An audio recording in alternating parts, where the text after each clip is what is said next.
It's been another week. That means we're ready for another episode of TCP 204 now. All right, guys. Wow, this one's going to be an interesting show because I feel like we're starting to run dry. You know, it's gone to that portion of the offseason where legitimately things are slowed down to a snail's pace. This week, we're probably only going to be talking about a couple teams, and then next week, I don't even know. I don't even know if any teams will make any moves. Maybe none. Maybe zero. That's not too bad. It's just 5 more months till season start. Who knows, right? Maybe there's, New York news and Philly announces some things, and there's a lot of opportunity. How much God, novelty do you get from that? We need something, man. We need something real quick.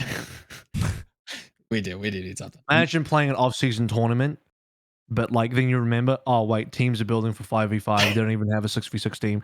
Some teams don't even have 6 players yet, so you couldn't even you'd only be able to play an off-season tournament with teams that actually have 6 players in the correct roles, and then you'd be playing a tournament on Overwatch 1 that doesn't even matter because everyone's playing Overwatch 2 next year for Overwatch League. So you couldn't even really have an off-season tournament actually, or you could. It'd just be like kind of janky, weirdly irrelevant.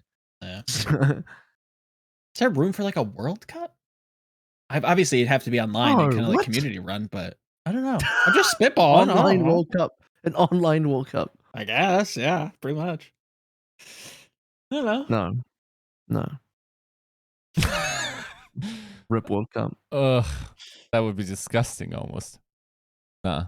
Like, yeah, Joe, they could do another World Cup and then again, some reason I won't get hired for it, so that'll happen. I mean, you can be GM of a team, of the national team, of which nationality. That seems to be the only way. It seems to be the only way I can get into World Cup. So apparently, yeah. Yeah, but I mean, theoretically speaking, like, let's not be too doom and gloomy. I guess there's a pre-season patch somewhere in those 5 months, right? Like that will give us some content eventually. Probably not this year. Hopefully. Probably not January. Maybe February. Are you talking about Overwatch 1 or 2? 2. Oh. As in like the preseason. Sorry, the preseason patch, but like the pre-Overwatch 2 patch that we're supposed to get in order to play Season 5 on it. Right? It's not a patch. You just be getting the game. That's just called getting the game. But it won't be. Right? Wait. What do you mean? Are we getting the game then officially? Isn't it just like called... No, the teams are getting a build of the game. That's not a patch. It's a build of the game. I mean, I'm not sure if that's... Is that it decided? Are you leaking? That was what? Did you He's look leaking. At the He's leaking. Go read the earnings call. Right? I'm just telling you what Halo told me. No, go read the earnings call. Quarterly earnings call. They literally said that. I'm like paraphrasing what it said. Yes. Yeah, I mean, I'm still not 100% if that necessarily means that really only like the teams will get that patch ever until Overwatch 2 launches. It's not a patch. I'm being really pedantic on the wording of this, but it's not a patch. Okay, so you expect also new heroes to be in there? What does that have to do with anything? That would entail Overwatch 2, right? That's like 90% of the content for PvP. Playing on the Overwatch 2 client. They'd be playing on a totally different game client. So on an also Overwatch 2 client. Also new engine. Or not new engine, but updated engine. They'd be playing the new game. I don't know if it's going to have new heroes in it. No one knows that. Yeah. Yeah, possible. Yeah, it's not a patch on Overwatch 1. It's a totally different game client. Has to be. Sure. Anyway. Yeah, that makes sense. So yeah, there's that, which comes whenever. Let's be real, probably doesn't come till next year. I mean, everyone's going to go. I mean, Christmas break is coming up, you know. Everything's shutting down and everyone's going away for Christmas soon. Yeah. Everyone's on Christmas. You know, other esports have a major and then like another major tournament, and then there's another ECS major tournament coming up, and then there's the World Championship in Valorant. But everyone is on Christmas break, except Nobody. They're all doing, and there's the Christmas special esports tournament on Christmas Day. There's me figuring out what I'm doing for Christmas because once again I'm alone again. Sad. What is Australian Christmas like? Lonely because my family is not here, but and I can't go back home. Do you have like Christmas trees? Usually, not the sad if you boys. Want them, yeah. Usually, you can get a Christmas tree if you want, but you have no snow. They're available. No, it's just hot. That makes bothersome. That makes no sense. Summer, Christmas, yeah. I'm lost on the correlation between snow and Christmas trees. Yeah, I didn't really understand that either from Yiska. I think Yiska can't imagine Christmas trees without snow. Okay, apparently. so why is the Christmas tree not a birch, you morons? Because it has leaves. What doesn't have leaves in winter? Right, you just get a fake tree like the rest of us. I hate Americans so much, bro. He's really out here thinking we're just chopping down trees, bro. No, I got nothing to add about trees. I know nothing about trees. I personally can't be bothered. This man's wild. Clip that, by the way. Leave a comment, and if you have a real tree, YouTube. But okay, but do you get your Christmas presents on the 24th or 25th? I guess it depends. Bro, I don't get Christmas presents. Dude, can you speak from your like nation's like situation, not from the sad boys cabin? Like, I don't know, man. Are you saying do normal people get presents? Yes, I suppose they do. Yeah. On the 25th morning. I mean, I can check if you want. I'll go to someone's house and have a look. I think it's normal, yes, that most people get gifts on the 25th. Because like we get ours on the evening of 24th. Is that just like ubiquitous across all of Germany? All Germany, yes. Really? Yeah. Germany decided it was more efficient that way. Probably, yeah. There's probably paperwork involved. Yeah. And funnily enough, there's two different myths: who brings the present, and children or the parents of children have to sort of negotiate what the group believes in.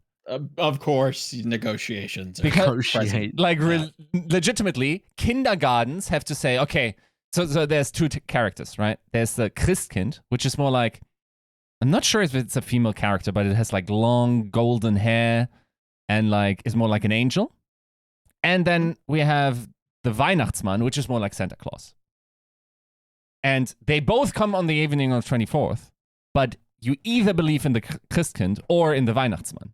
And your kindergarten or your parents have to decide that. And there are ferocious debates during... Really? Yes. It's really bad. Interesting. I'll take my presents from the lady just to be different about it, just I haven't experienced that before.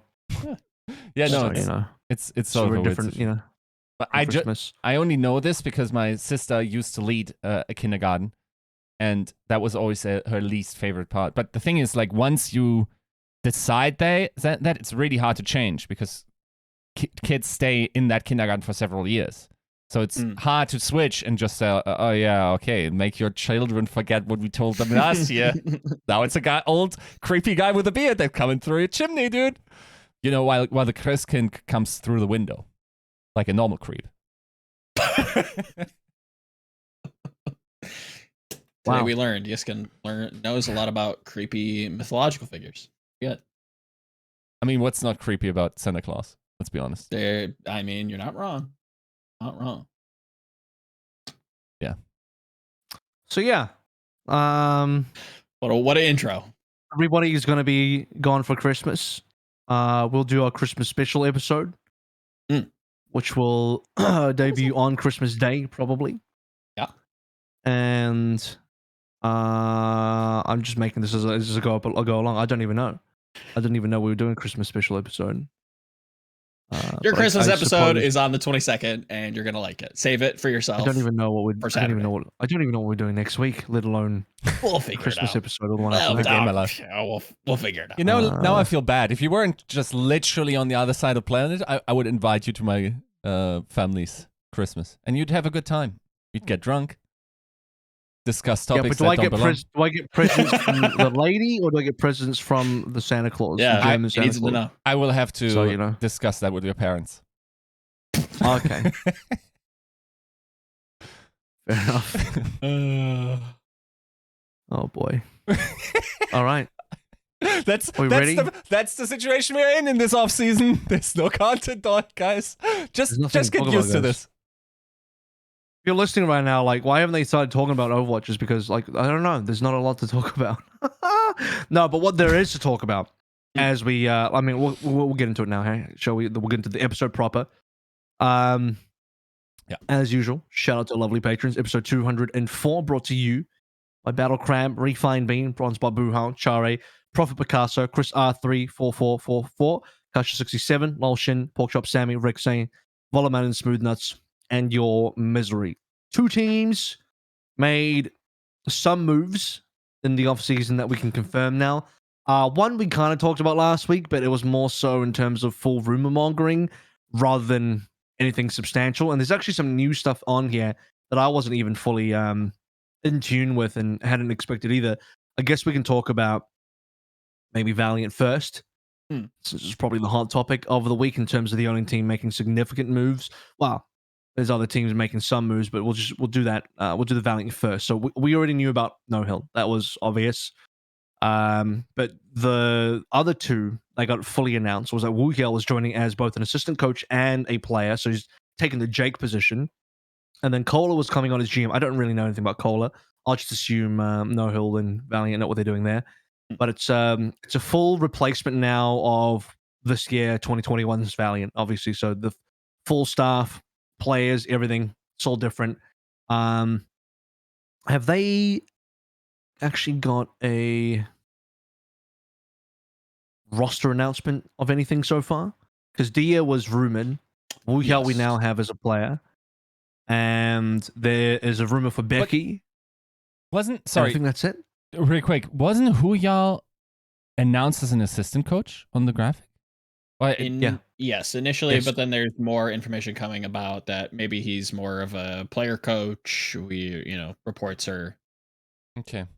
We say player coach, we're talking about him being a player and a coach. Yeah. Correct. Yes. Yeah, I mean that makes sense. I think that not a coach who coaches players. It is just weird that a team would announce him as assistant coach when he is actually a player, because, like, technically speaking, he is more of a player because he has a player contract, must have in order to play in the Overwatch League, right?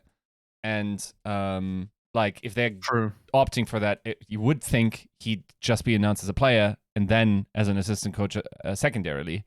But I guess it's just the order of preparation of their rollouts that they want the coaching stuff out there first. No, my theory is that they are doing it this way to basically get ahead of expectations, where if he was announced as a player, people would expect him to play more, whereas I think from the Valiant POV, this is my speculation, he's probably not going to be playing much. His main role is probably actually assistant coach, and that people shouldn't expect that he'll be really playing. Because if he gets announced as a player, then I think people just think of him as a player rather than a coach. You know what I mean? Yeah. So this is pretty classic Valiant strategy from even this year, where they had how many players? 7 players, but one of them was actually a coach. One of them was actually a coach on a player contract and had zero intention of ever playing. This is a little bit different. This is, I think, closer to the Jake situation, but is also Valiant getting a 2-for-1 special where they can fulfill their minimum player requirements of 6 eventually by the time the league starts. But one of the players is also actually a coach. So they have their 5 starters, and then their 6th player is a coach who, if really, really required, could also play. Kind of like is this kind of they're banking on possibly if flex tank is needed, maybe they bring Wuhyal in, but most of the time, like you said, the starting position goes towards somebody that's a little bit more flexible that can kind of dabble on both sides of the tank spectrum. Ideally, but who does that apply to? I mean, that's Right. I don't know any main tank that can do that currently, unless you're talking about like Marvel or somebody. But even then, Yeah. So they'll just be picking up because you have to have a sub on your roster. You have to have a minimum 6 for 5v5 game. Somebody's got to be a sub, and it makes most sense for teams to have a tank sub, so you can cover both flex and main tank positions. Yeah. And so it would make the most sense for Valiant to probably go for a main tank player, for Wuha to play the off tanks, and then if Wuha doesn't have to play, then he just gets to be a coach. Otherwise, the option is there. But what I'm assuming out of this is that they will go for minimum roster in terms of roster size of 6, or in this case 5 plus Wuha. The other rumor was innovation. So if it's innovation and Dia, that duo does not cover enough flex DPS. That duo covers like a lot of hit scans and not a lot of flex DPS. That's worrying. So either they are going to go for a bigger roster beyond 6, or they're going to be kind of backing themselves into a corner, or the innovation rumor is just completely off. But the innovation rumor actually sounds pretty plausible given innovation and Dia and NoHill's history together. Of course, yeah. If anything, I think we've been pretty successful following the coaches when it comes to what players they look at. Do you personally put any kind of stock in this whole Becky rumor? That it's true. That is there too. As it is as far as like a minor communication on Chinese social media and then following them, I think on Twitter. Any kind of weight to that, maybe? Go back to he is a flex DPS. He has a flex DPS, and that would make sense. I think the team needs a flex DPS. It's plausible, 100% plausible. He's a reasonable player. He is Gorio's DPS buddy duo. Gorio got picked up. Now Becky's supposedly going to pick up as well. Kind of interesting. Jisoo-Busan just like somehow exported both their DPSs. Although, to be honest with you, if you asked me who the best players on that team was, I'd say it was their DPS duo of Gorio Becky. But personally, I didn't think either of them were like spectacularly stand out to the point that where they get picked up to obviously. But then again, I didn't think anyone on Oz Gaming the year prior was either. But then you suddenly had like 5 different people from Oz Gaming and promoted apparently. So yeah, NoHill has no history with Becky. So I don't know where that kind of came from. I guess this is just what they're doing instead of maybe Becky was just available for the right price and good enough, and there are no better options in China, and that's what I gotta guess. Possibly. I mean, like let's hypothetically say that is the 3 starting members of their DPS lineup coming into 2022: Innovation, Dia, Becky. How do you guys kind of sit with that? Is that something that's competitive? Go on, Yiska, you're the expert here. Expert on sorry, on what in particular? Looking at I hypothetically saying if Valiant were to go, coming into 2022, their DPS roster being, starting Dia, starting Innovation, and maybe having Becky as this flex third man. I don't even know if that's even fair to say, but like, does that give you any kind of faith? DPS. Yeah, I mean that's instantly like way better than whatever they had before. I think it also, of course, majorly depends on who else they're going to get, right?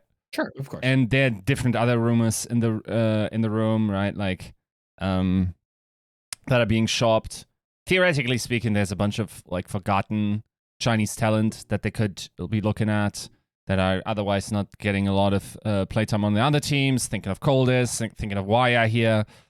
Like these guys could be interesting prospects for those positions. I'm sure they're not going to be a large roster. It's just going to be 5 signings plus Huyal, and that's it, probably.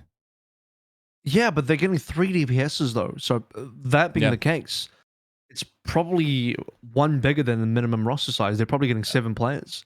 Could be, which is super surprising for Valiant. I mean, really, the sky's the limit here because everything that's happened is super surprising for the Valiant. The fact that they're not going to be, they're looking like on paper not going to be an absolute bottom tier team is already a surprise in and of itself. The fact that they even got NoHill and given NoHill control supposedly to build a strong or what as strong as they can within a budget roster is a huge surprise. That being said, I will be clear to kind of intervene and set expectations straight that there is still a chance that this team could be last place in APAC, but at least they'd be competitively last place, if that makes sense, instead of just Sure. being hilariously last place. You know, Yeah. that's a big difference to me. I'll take a team that at least tried to build a competitive roster and still ended up last, than a team that was just like, you know, doomed to be last no matter what.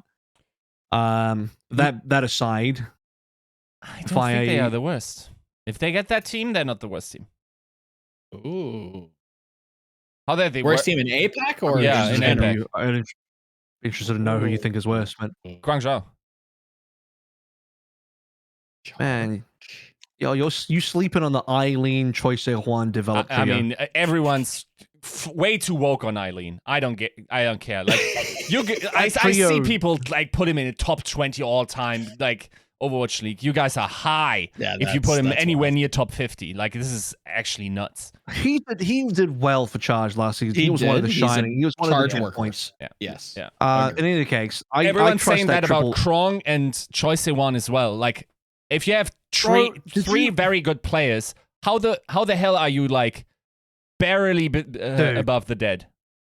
You need to watch their documentary they put out. Their behind the scenes thing they put out was actually really, really good. Recommended to me by Eddie Ming, actually, and I watched it and it was really insightful.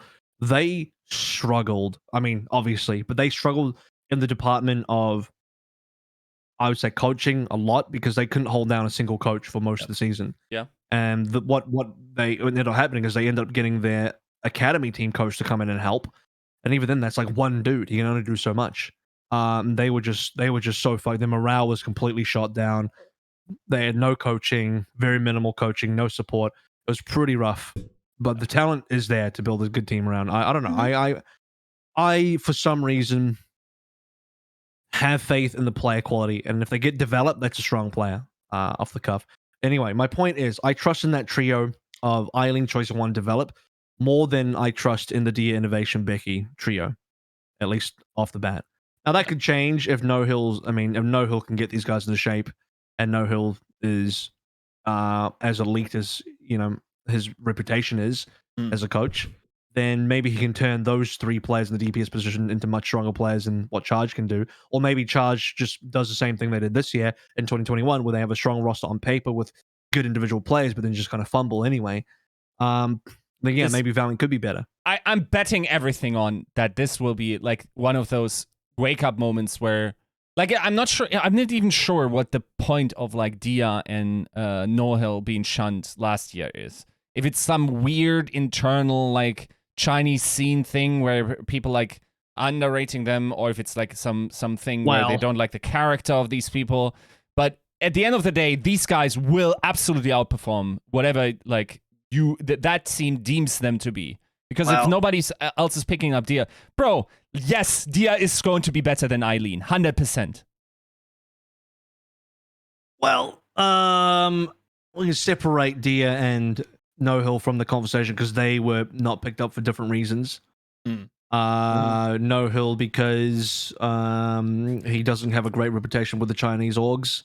Right. And caused a bit of controversy with Chengdu Hunters, and actually got dropped from Team CC. So Shanghai dropped him from their academy team because of that as well. And so there's a bit of basically the only way he could get onto a team was either a Western team takes a chance on him or Valiant take a chance on him, really, because no one else would. So it's got nothing to do with his ability and everything else to do with other drama related stuff, if you're into that. Right. Okay. But Dia was more so that he trialed for all four. So the story apparently goes he trialed for all four of the Chinese teams, and none of them went with him. And they obviously went for the talent they went with. So Shanghai, pretty understandable. They had Lip and DM. Okay. Right. To be fair, Dia's not going to get into that team. Guangzhou went with Mycali, which, to be fair, Mycali was looking pretty damn good in the offseason. He shat the bed in the actual season, but no one knew that was going to happen. You know, you take a risk on these rookies is what happens. Who did Spark have? Spark had Shy, pretty understandable. I mean, I take Shy over Dia any day of the week. And then who's left? I'm not taking Godsby over Dia, by the way, but okay. They already had Godsby though. Godsby was already someone that was on the team. So they Was would have had to drop Godsby for Dia. And also, let's be clear, even if they put Dia in Godsby position, what do you think would happen? He doesn't play over Shy anyway. Right. Shy is just like No, I don't the head and shoulders better player. Not saying anything there, yeah. Yeah. So like, I don't even think Dia taking Godsby's position would have done anything for the team. Do you think he would have been on the something bench the whole season for Chengdu though, instead of Taro Cookie and? Well, yes, I think. Well, I mean, that's up for debate because Jimmy got the position over Dia. Yes. And the reason why I'm speculating, the reason why I speculate Jimmy probably got the position of Dia is because Jimmy was kind of known as like a kind of a leaked Widowmaker player in China.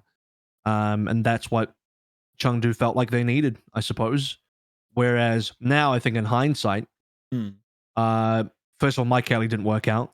Second of all, Jimmy was an all right player. He apparently this guy was a scrim god. I mean, we all saw the footage of Jimmy like getting 4 kills in a row versus Shanghai Dragons, but never saw any of that in actual officials. To be fair, pretty rough hit scan season. Maybe not his entire fault. All hit scans suffered, including him. But I think he would have helped. I think Dia would have helped Chengdu in the way that Dia's got a reasonable tracer in the pool, which is something that Chengdu didn't have outside of Leave. So Leave, to be fair, you want Leave on the tracer, but you also want Leave on everything else. The problem is like everything else that got played by everyone else was not up to scratch unless it was specifically Jinmu on the Fire. Even Jinmu's Sombra by the end of the season was not good enough anymore. His Fire was like the only thing. If you want to just play only Tracer Fire, then Chengdu's fine. But if you want to trade Tracer plus anything else, you're in trouble.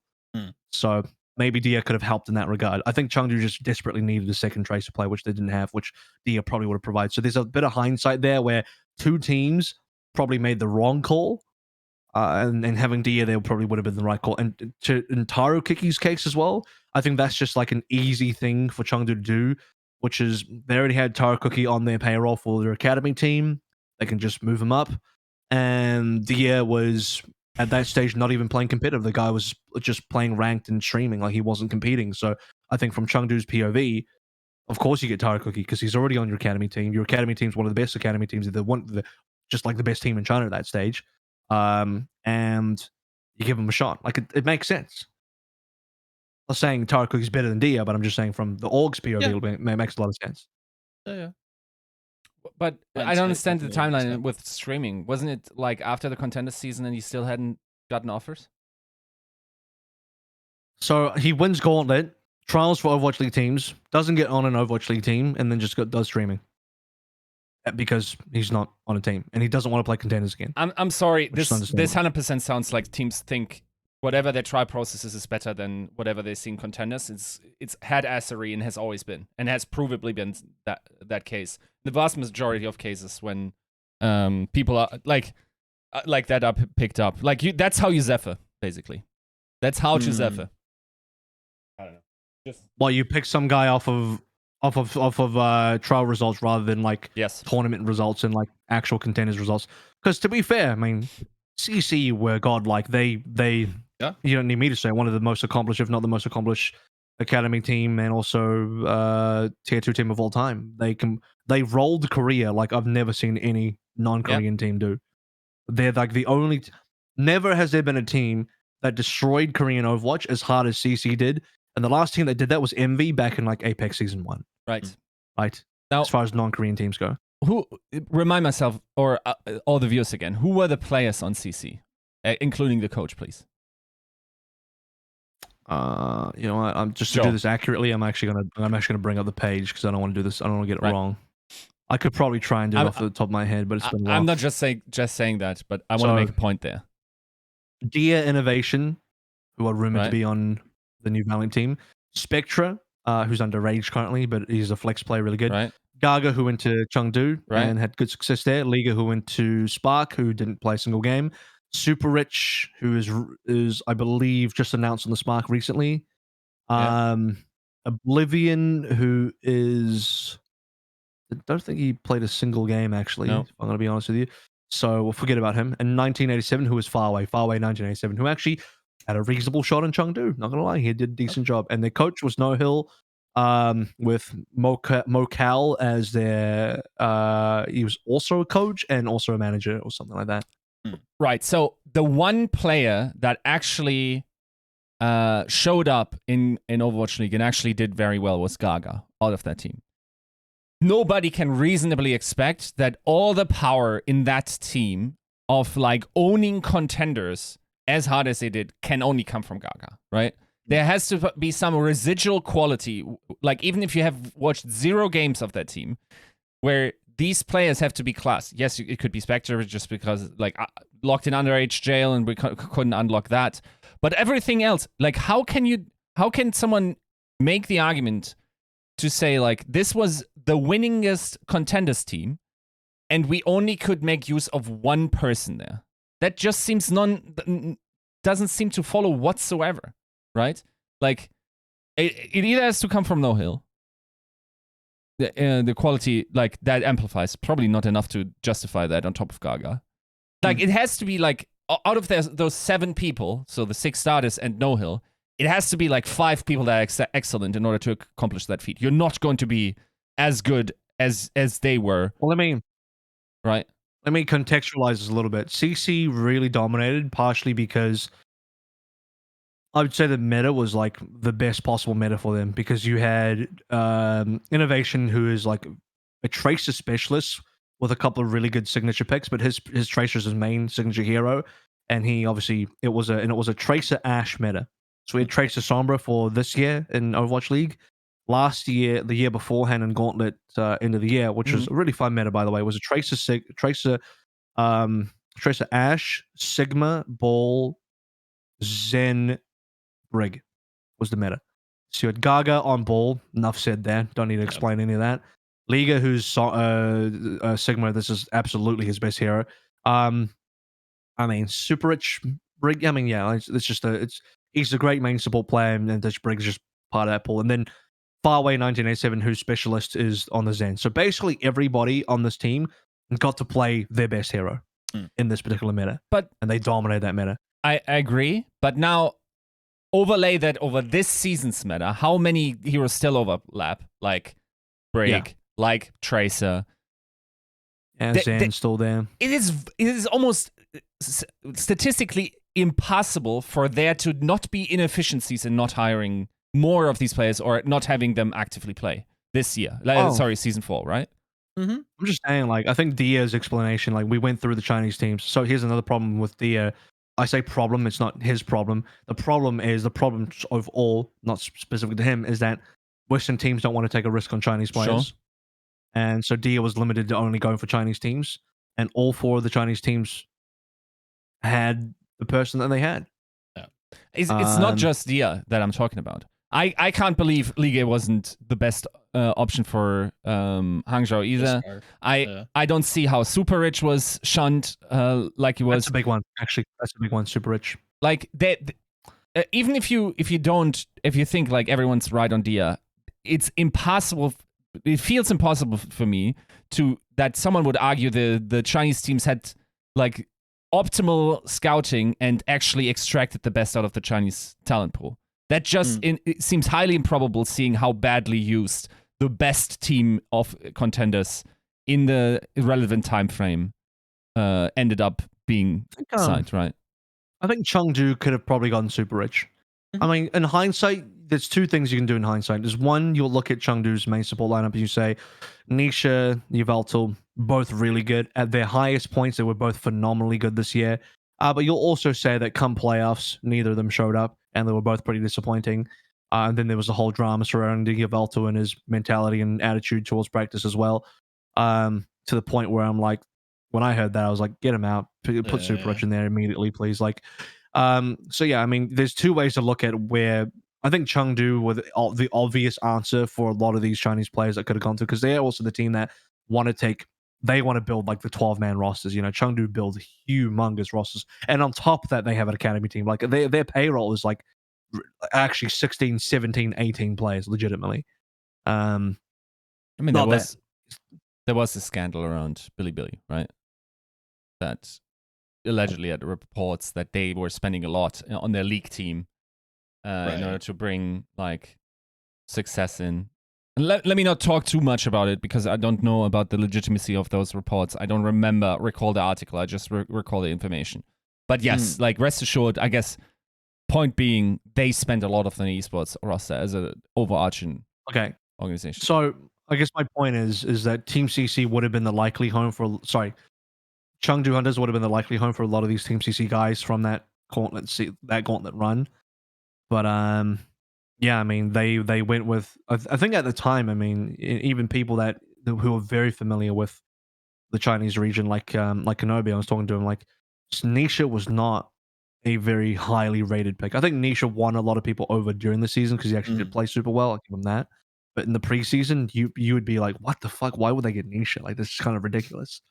The same with like probably Jimmy, honestly. So Dia Super Rich probably could have taken either Nisha or Yveltal's position for Super Rich's case, and Dia probably could have taken Jimmy's position.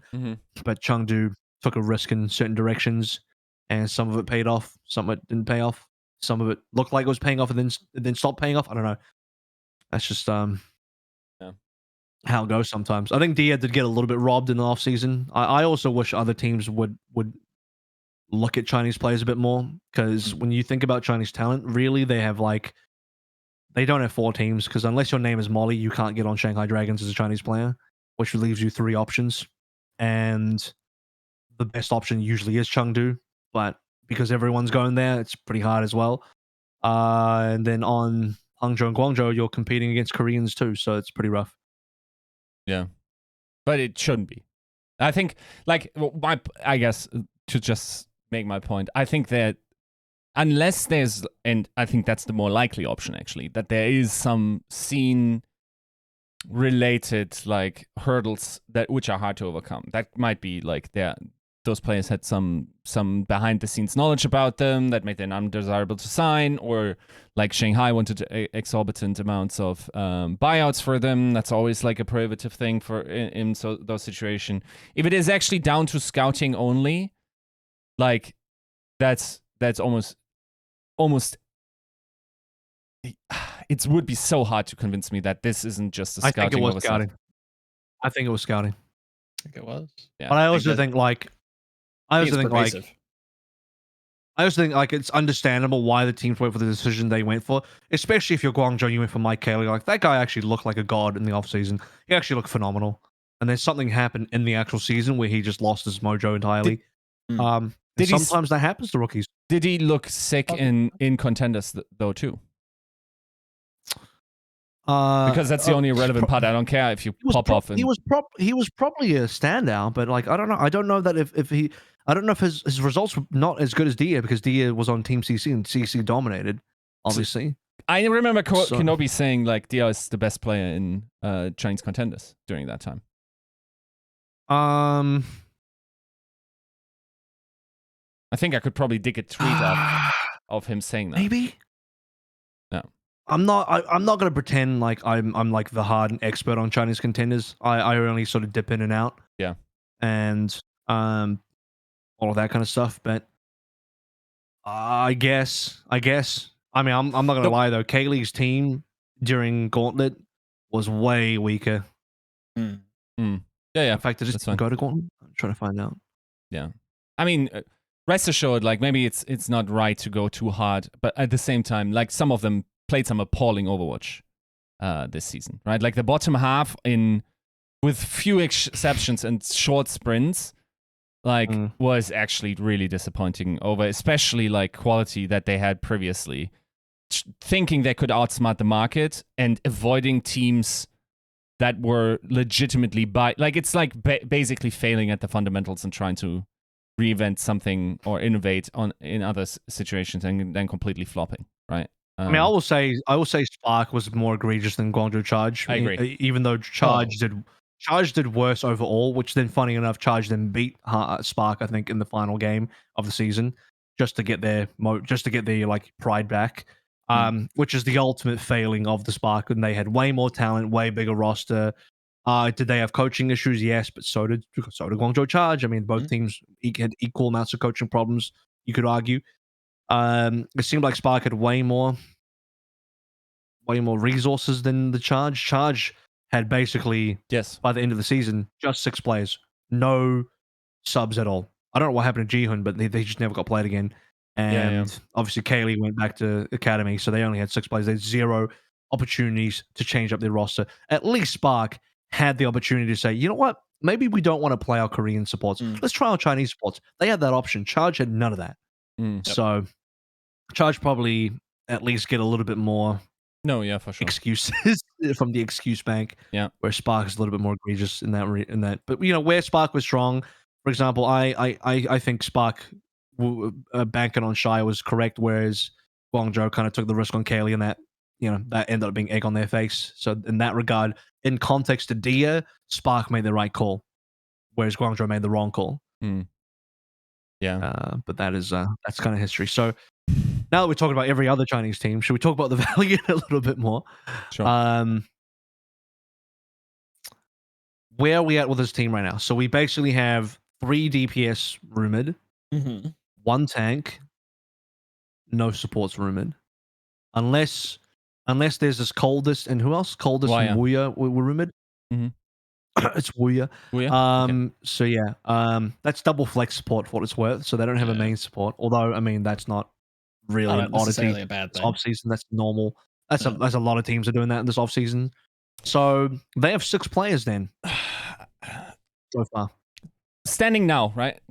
You want me to be like, because I feel strongly about this, and I'm really like, I'm pissed at the establishment. Let's say, I think that I think this team is mid in APAC.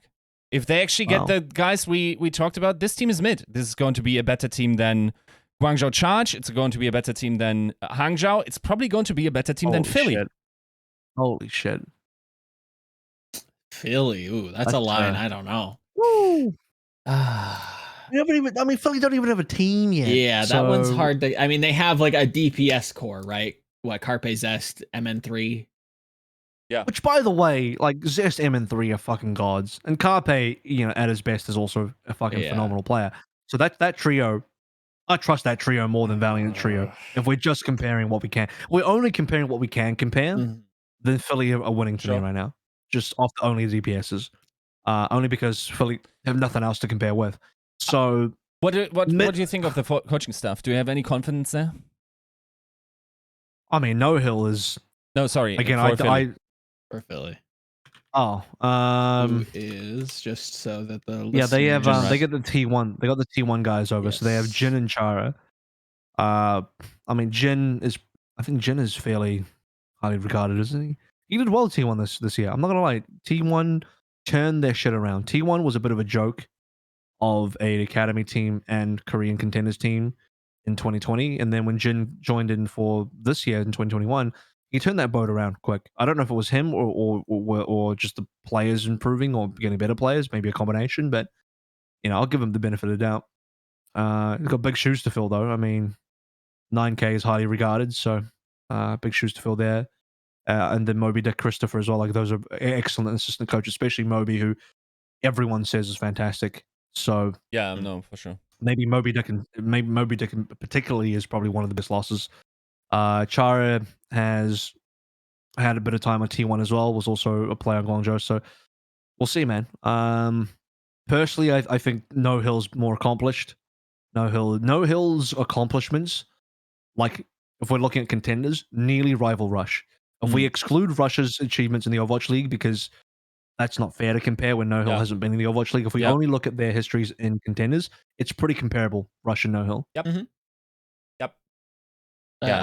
I like the vector that Yiska kind of approaches there, where it's like, it's maybe not necessarily the players, and stop me if I'm putting words in your mouth, but it seems like this coaching staff, at least at its head, has like a strong vision, has demonstrated like tangible value in the past. Yes, their pieces might not be world beaters, but can this team emanate a little bit of Paris energy? Can they kind of become more than the sum of their parts? It certainly feels like it. So yeah, I on the Paris, offset, 2020 or 2021. It's possible. I kind of reserve some words later if things go awry, but it looks promising. The reason why I say 2020 is because, like Rush gathering the fellas, this is kind of like NoHill gathering the fellas. In a way. But with a way smaller budget. And that's probably the biggest issue is unless I just something. I mean, it's Valiant. Let's be clear. It's IGC. Yeah. It's Valiant. Even if they've increased the budget, it's still this team doesn't scream big budget team. Mhm. I'm still expecting very minimal things here. Agreed. I'm keeping my expectations for Valiant low, just because, you know, even with NoHill there, even with Dia there. I mean, Dia hasn't played competitively for a year, and I just don't know how much NoHill can do if the budget isn't there. Because at the end of the day, what really wins you games, you can have the best coach in the world, but what really Agreed. wins you games is an elite team. You just need a fucking good team with great players on the team. And then as long as you don't fumble that team, you're good. So as long as you don't do a Guangzhou Charge or Philly Fusion from 2021 this year, and you somehow fumble a team full of talent, you're good to go. You're fine. I think it's like you'd rather be on the team that has all the great talent, but you're kind of fumbling, and you maybe can turn that around, than being on the other side where, like, you know, you're not fumbling, but your talent has a very clear and immediate ceiling. Mhm. And it's just like, well, you can only do so much with the talent you got on hand, which is not a lot. That's Yeah. my concern. Agreed. Yeah, I think definitely.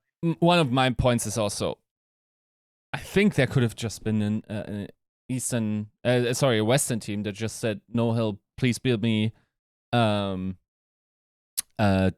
Chinese team out of the inefficiencies that are obviously present in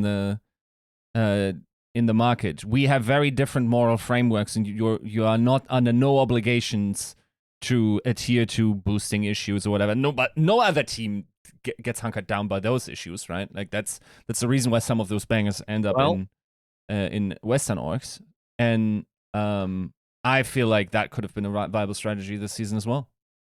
Which Western teams were going for full rebuilds with a coaching staff rebuild? Because the only one I can think of is Florida. Full 100% rebuild and new coaching staff as well. New direction for the team entirely. Every other team, not really. Could have Paris been is sticking Valiant. to their guns. Washington is sticking to their guns. Vancouver is sticking to their guns. Even they debatably kept their coaching staff on, whether that's a good thing or not. I mean, if Austin stuck to their guns. London stuck to most of their roster, or a lot of their roster. No, but what I was like, Or Vancouver wouldn't have necessarily had to keep their staff around, right? Get someone that Vancouver. But I gotta say, Vancouver probably, you know, they've always, at least from what I can tell, outside of Changsuk and Teru, they had a very Western team. And I think, like most NA teams, they were heading more in a West, unless your name is Toronto Defiant, you were heading more in a Western direction for your team. Toronto's another great honestly, shout that could have done way better than they're currently doing had they gone that route, I think. But they're keeping KDG, aren't they? So they're banking on KDG and Moby Dick and joining the team, right? They're banking on that being the basis of what they build around. So I'm talking about a team that would be like, you know what? Let's bin our coaching staff, start new, get NoHill in, and start fresh. And the only team I can think of that could have done that is maybe the Florida Mayhem, but they went in a different direction. That when Gumbo they went full Western, as many teams went full Western. Yeah. So I don't know. think any Western team. In my mind, if I'm Toronto Defiant, I've infinity resources in comparison to everyone else. I feel like I've way higher up, like a way higher ceiling if I sign NoHill and the Chinese superstars instead of KDG, instead of keeping KDG, but because they're throwing out the entire roster anyway. Like you're building around Hisu, a tier 1.5 player. I don't know. That's not worth keeping. I don't know. I feel like that's a way easier. Like I'm not even saying that roster would look the same, right? You could have attracted other talent. Could have maybe even paid buyouts from some of these Chinese orgs. Like you could have gotten, I don't know. Like I'm gonna be real. Yeah, I think Valiant is fucked as they say. I think Valiant's the perfect home because it's the Chinese team that's not a Chinese org, so they don't have any issues with NoHill. And like, it's the only way to create, even if it's an artificial way, like a fifth Chinese team, right? Because they have now, whether people like it or not, Valiant is now a fifth Chinese team, and that was the only way they were going to be able to open the gates for more Chinese talent to come on in, realistically speaking.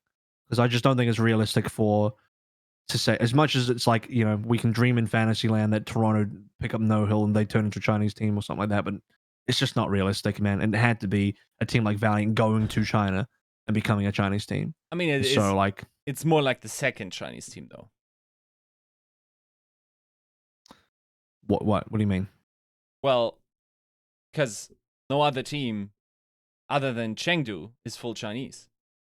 Shanghai is not even Valiant's not even going to be full Chinese. Valiant's going to be a mixed team too. Yeah, but limitedly, yes. But it's just going to be a situation where like Chinese talent can actually go there. Yeah. So, yeah, I mean, it's just a possible destination for Chinese talent. Is basically what I'm saying. Is because like I said, man, if you're Dia, your options are so limited. Yeah. And so you didn't want to. Understandably, he didn't want to join the Valiant this year because it was going to be a bit of a shit show, and it was, and he made the right call to probably not be part of that. Even though I think like NoHill this year would have been smart enough to not base Dia's stock on a failed Valiant roster from 2021 going into 2022. I think if the timelines remain the same as they are, but you just swap out Dia, you swap Crystal for Dia maybe, I think Dia still returns back to the Valiant next year rather, for 2022. So he actually would have been fine. But yeah, I don't know. I'm not going to be as brave enough to say that I expect or I think the Valiant could be middle of the table next year for the APAC. I still think they are at best second to last instead of last. So 6 out of 7 or 7 out of 8, depending on how many teams are going to be in APAC. And I think that's the more realistic approach. If they do any better than that, then I'll be pleasantly surprised. But I'm going to keep my expectations low. Could even see them being ahead of NYXL as well. Yeah, depending on where they go. But like, if NYXL get all the good pieces of Mayhem, then that's potentially a strong roster. I don't know. Maybe washed. You're muted, by the way, Joe. Yeah, look at that. That's what happens when you can't hear yourself. Yeah, it's impressive that's kind of the case. If we're reading the smoke signals, if we're picking up what Yiska's putting down, that would be surprising. That would certainly be surprising that that's the case. I'm very interested to see what is the case. Like that they, if talking shop with people and the things that you're seeing with NYXL is not necessarily indicative of success, and that early Valiant rumors or something that has you that bullish. The thing is, I'm almost okay. That's not true because I've been mad about NYXL in the past. But I'm like, if you give it a solid thought, NYXL's experiments you can almost never be mad at. They're always interesting, intriguing, and have potential to push the envelope. Right? Agreed. Yeah. So I'm never really upset about their tries. It just it never feels like they're just like showing up. They usually have some new innovative idea or a roster building approach, other than maybe season 2, you could argue, but they didn't need to in season 2 to sort of get behind. Like, I'm not mad at them. They like even I think the only situation I can recall was like the tri-state thing. Even that, when I looked at the actual facts in hindsight, had to walk that all the way back and say, like, yeah, like your stuff made sense. You had players like Mirror in there. Like those are really solid players. So maybe that tri-state team made sense. Yes, you didn't have the success that XL2 had, but like it at least made sense from your brand's perspective. And there's usually a lot of thought put into that, and like a red string that actually is intriguing. That's not true for every other roster, and maybe they're like not doing as well in fleshing these out, so we can pick up on those notes that other rosters do, or maybe that it's majority of it is clown shoes, and you're just throwing something together. Like it feels like in a lot of cases, also those cases that historically haven't done very well. Yeah, agreed. There's I will echo the sentiment around this magical curtain of scouting and what that really is. It's not always necessarily foolproof. obviously, but it is bizarre at some of the talent that gets left on the table. So we'll back you on that at least. I mean, teams make the decisions they make based on a lot of factors. I mean, I can't. Sometimes it's baffling. Sometimes you can't really blame them. Any final thoughts on Valiant from anybody? I'm excited to see him play. I'm interested to see what this ends up looking like, and excited to see what NoHill's first season is all about. Yeah, and I'm not going to repeat too much of what I said in the last episode as well, where I basically, you know, had the whole NoHill Illuminati speech, and he can still do that. I mean, this guy can still bide his time. I think he's even moving too quickly, to be honest. I think he should bide his time a little bit more, but yeah, I don't know if Becky's potentially the best call possible, but I'll trust him on that.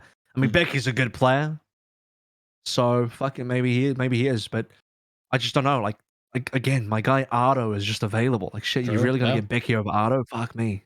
That's my thing. Because I spent a long time last episode being like, yo, dude, no, who can just get Ardo anytime, and then he just doesn't. Like he just gets Becky instead. I'm like, oh, okay, right, all right, man. Yeah, I agree.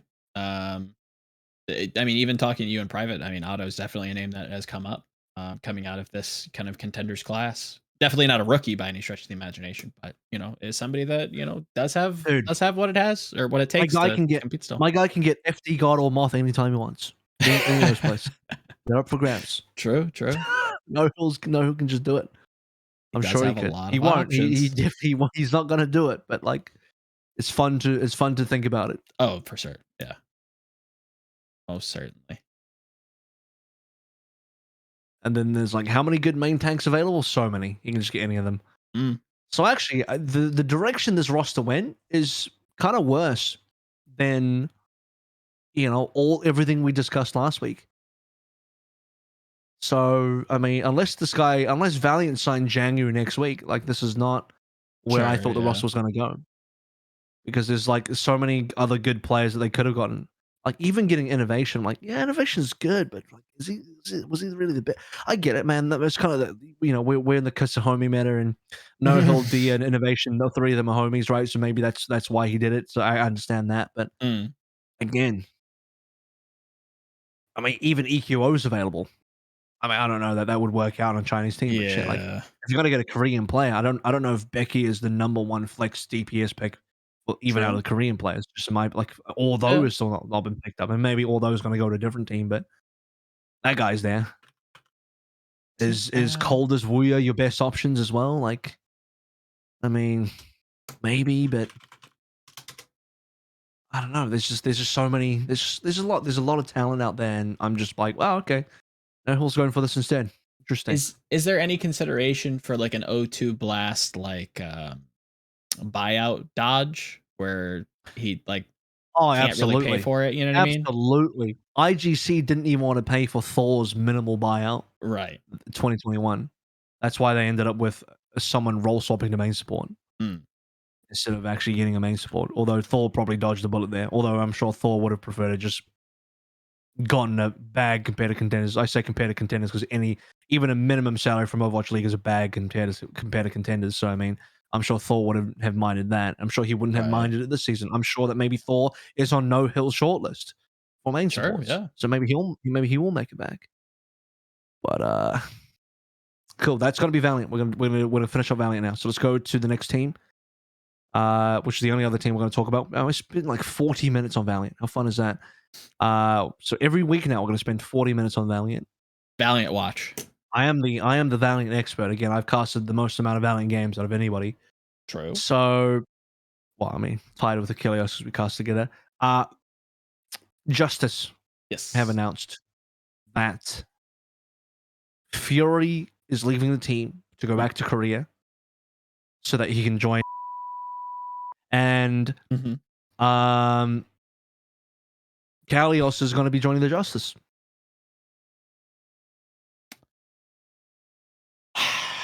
I feel like initial community reaction has to be kind of wonky, right? I think everybody's like big high on Fury. Everybody's, world beater Fury, who obviously is a good player, but I have a funny feeling that people are not as excited about Kalios as they probably should be. Is that a wrong read? Why are you very excited about Kalios? I mean, I'm not like over the moon, but I mean, when you have somebody that is like departed from the league, comes in as a sub for New York, like visibly like has an impact on this team, is pointed to in interviews as somebody who has an impact. It was shocking to see how good New York looked. I feel like we were robbed of them. I mean, I don't know. Did you have a separate take on that? Does it not feel like a downgrade to Fury? I mean, it does. Don't get me wrong. Fury is very talented, one of the best. But when you have, I don't know that Kalios is that much of a downgrade. Is that spicy to say? Right. Okay. But I feel like the community is like, oh my God, we lost Fury. All like the Justice fans are just, pouring one out for the homie. Like I don't think Kalios is that bad, especially with what he showed us last year. I guess going into Overwatch 2, it's a bit of a clean slate. Because I would have probably have called Kalios a bit more of a Zarya one trick than I would have liked to have seen. But maybe that's on NOI. Maybe that's the team's fault, not his fault. Because his coach probably says, "Hey, play Zarya," and he's like, "All right." Yeah. That could be the case. So maybe it's not his fault.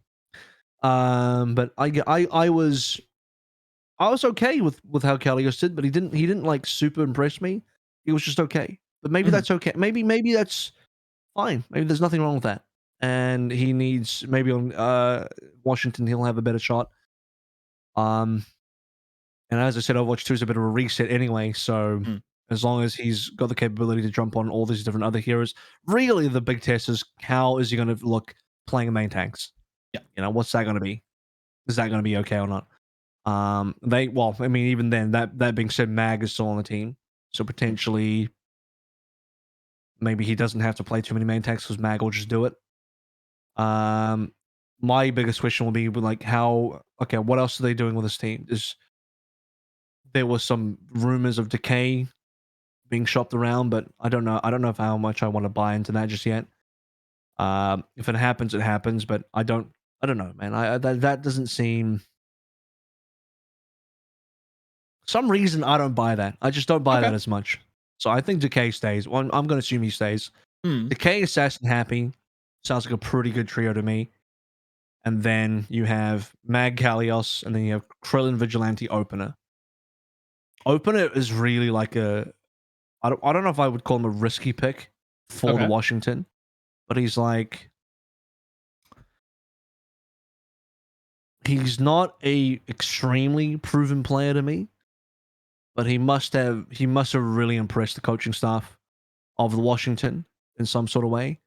And look, I'm happy to be wrong about these players because I think myself included, everyone was wrong about Skewed.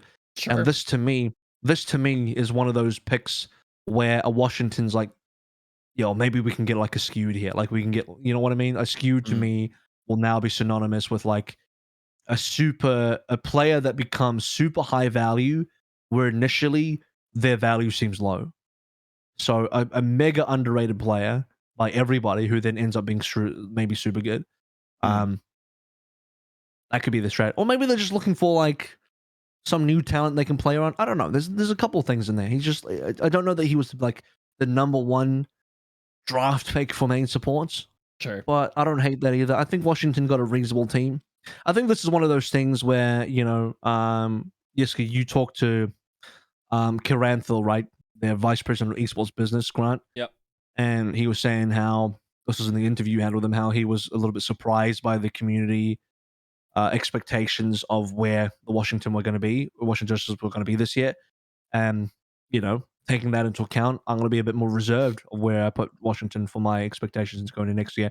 I'll have them a lot lower because I had them quite highly. I'm not going to lie to you. I had Washington right up there, boom, top 3. This time, maybe more middle of the pack. I'll be a bit more reserved. I'll play this one safe. So, and I think that maybe is where the Washington Justice believe they are as well. They probably agree with that, maybe. So, yeah, it's looking like a potentially solid middle of the table team. Yeah, I hope my feelings right with Kalios. Maybe he brings some intangibles from New York. Maybe that was showcased. Maybe I'm high on Molly. Who knows, right? Say that last part again. I am high on Molly. It has been officially time stamped and clipped out of context. I'm sure it's passed around in the community. You know who you are. Kalios, yeah, I feel like what I saw from New York screamed intangibilities. It screamed leadership, in my perspective. And I feel like that's kind of what the Justice was lacking if I had to play doctor and guess what was going on behind the scenes. I think they needed a fireman to run around and put out fires, and it feels like Kalios kind of fits that role nicely. Yes, mechanically, is he a Fury? Debatable, but I don't think it's too far of a downgrade. I think this is a very shrewd move from Justice, and as much as I disagree with some of their president's comments regarding last season, I like their offseason this time around. So excited to see him rock out. Yeah. Here we go. Get in there. I think you almost have to be way lower on this roster than last year. I think losing Fury is pretty big. I think now we also have to recontextualize what Mag is capable of. But is that as impactful this season? What do you mean? Is that as necessary as it was last season? That Mag is a good player? That Mag needs to be like this all-star rookie that he was kind of projected to be last season. I mean, arguably, we don't know how the tank role will interact, right? So that's the question. I think, generally speaking, I'm not sure if I'm high on the backline that I was last year, to be honest. Especially with Vigilante having to sit out half the season.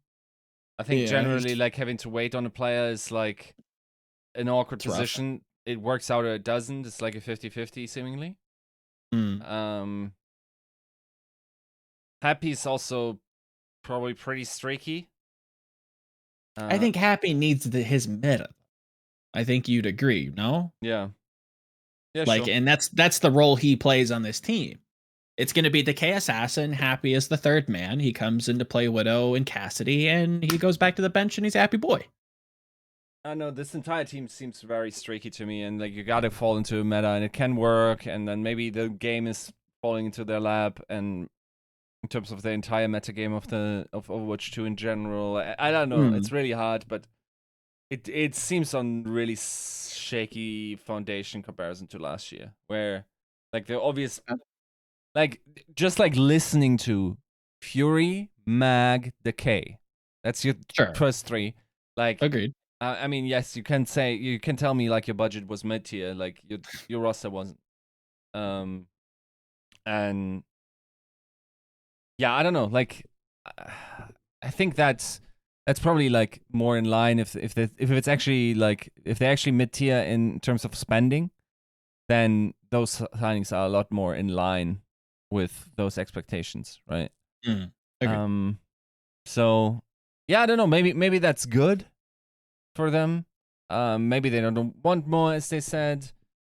It's always there's always question marks in terms of how this is going down internally, but we'll see. At the end of the day, it's once again we're currently in this weird situation where you're thinking through those moves, and you can really only realistically evaluate from the standpoint where we're at right now. Fully knowing that whatever answer we will be getting will be completely inconsequential to the discussions we're currently having, because the game invalidates whatever you're thinking right now almost to 80 to 90 degrees. Well, yeah. Percent, but no right? Like, yes, the sausage is a little gross. Stop telling them how it's made. Yeah. Be excited. Be speculative.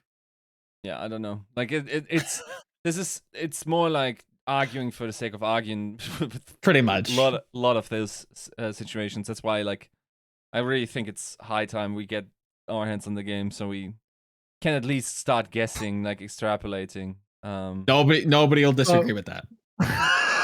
Literally nobody. So my hopium for Mag is that in a more tank carry centric meta, which is what I hope we get, because one tank, big shoulders, big role for that tank to play, more broadly kind of hero design in general. I've seen Mag hard carry on Runaway, and I know that he's capable of doing that. The question will be, can he get back to that form? Can we get Mag from 2020 again, or even Mag from 2019? I'll take either, where he was a legitimate fearless style hard carry on his team from a main tank position, and main tanks weren't even really hard carry positions. I mean, it's a tank position. We're not talking about Overwatch 2. We're talking about Overwatch 1 here. So in Overwatch 2, it should even be even more reliable to have a tank carry, and Mag can be that guy because I've seen him do it. Look, I just don't know. Like this year, somehow Mag got ruined this year. I don't know what happened. Maybe he could have ruined himself. Maybe he had the Mike Kaylee effect on him, where he just buckled. He just fumbled his season mentally. Who knows? But he's one of those guys that's played super well in Contenders and then just came in and shat the bed. Another concerning player is Decay. Like, we've seen Decay, the whole Decay meme. I mean, that you got the whole, like, you've seen Decay play at a level that's just unbelievable, and then that just kind of was missing for the most part. The only Decay moments we had this year in 2021 were like him on Reaper. No, like gigantic Tracer moments. Well, maybe there were a few. Maybe I shouldn't say no, but it's just like what we remember from Decay in 2020 just felt like it wasn't here this year. Yeah, right? not the same at all. That needs to come back next year. I mean, otherwise, your team is happy assassin, which could be good, but Decay's meant to be one of your star players. I mean, this is kind of like the centerpiece of your team almost. Like this guy's your mascot almost. At least he should be. Yep. Because he's supposed to be one of the best players in the league, and that just felt like it never happened. Your star player can't be performing at a low quality. That's not right. So something's going to happen with their, because here's my bone that I throw to Washington, or I don't even know if it's really a bone, but because Yiska's saying like, okay, maybe you didn't pay for like a top tier team, but you got one. My counterpoint is like, yeah, but they got one, but two of their star players play like trash. So like, do they really have a top tier team? Was Fury that good this year? Like, he was good, but was he? I think a lot of people are still talking about Fury as if his 2020 2019 form. If you only look at Fury from this year, was he that impressive? I think a lot of Washington's individual pieces that were supposed to be good kind of fumbled this year. They really weren't. So fair point. Yep. So I mean, like, I don't know that they had a top tier roster, to be honest with you. I guess in hindsight, I guess my only rebuttal to that is that there was at least twice two. I can't really put a date to the other one, but I remember that this is a roster that didn't feel necessarily put in positions to succeed a lot of the time. You go back and you look at Mag's ball was something that I very vocally was beating the drum of. You can't run it. You simply can't. The kid doesn't know how to play it. Or it was not competitive enough to be able to play at the Overwatch League. It was tragic. I'm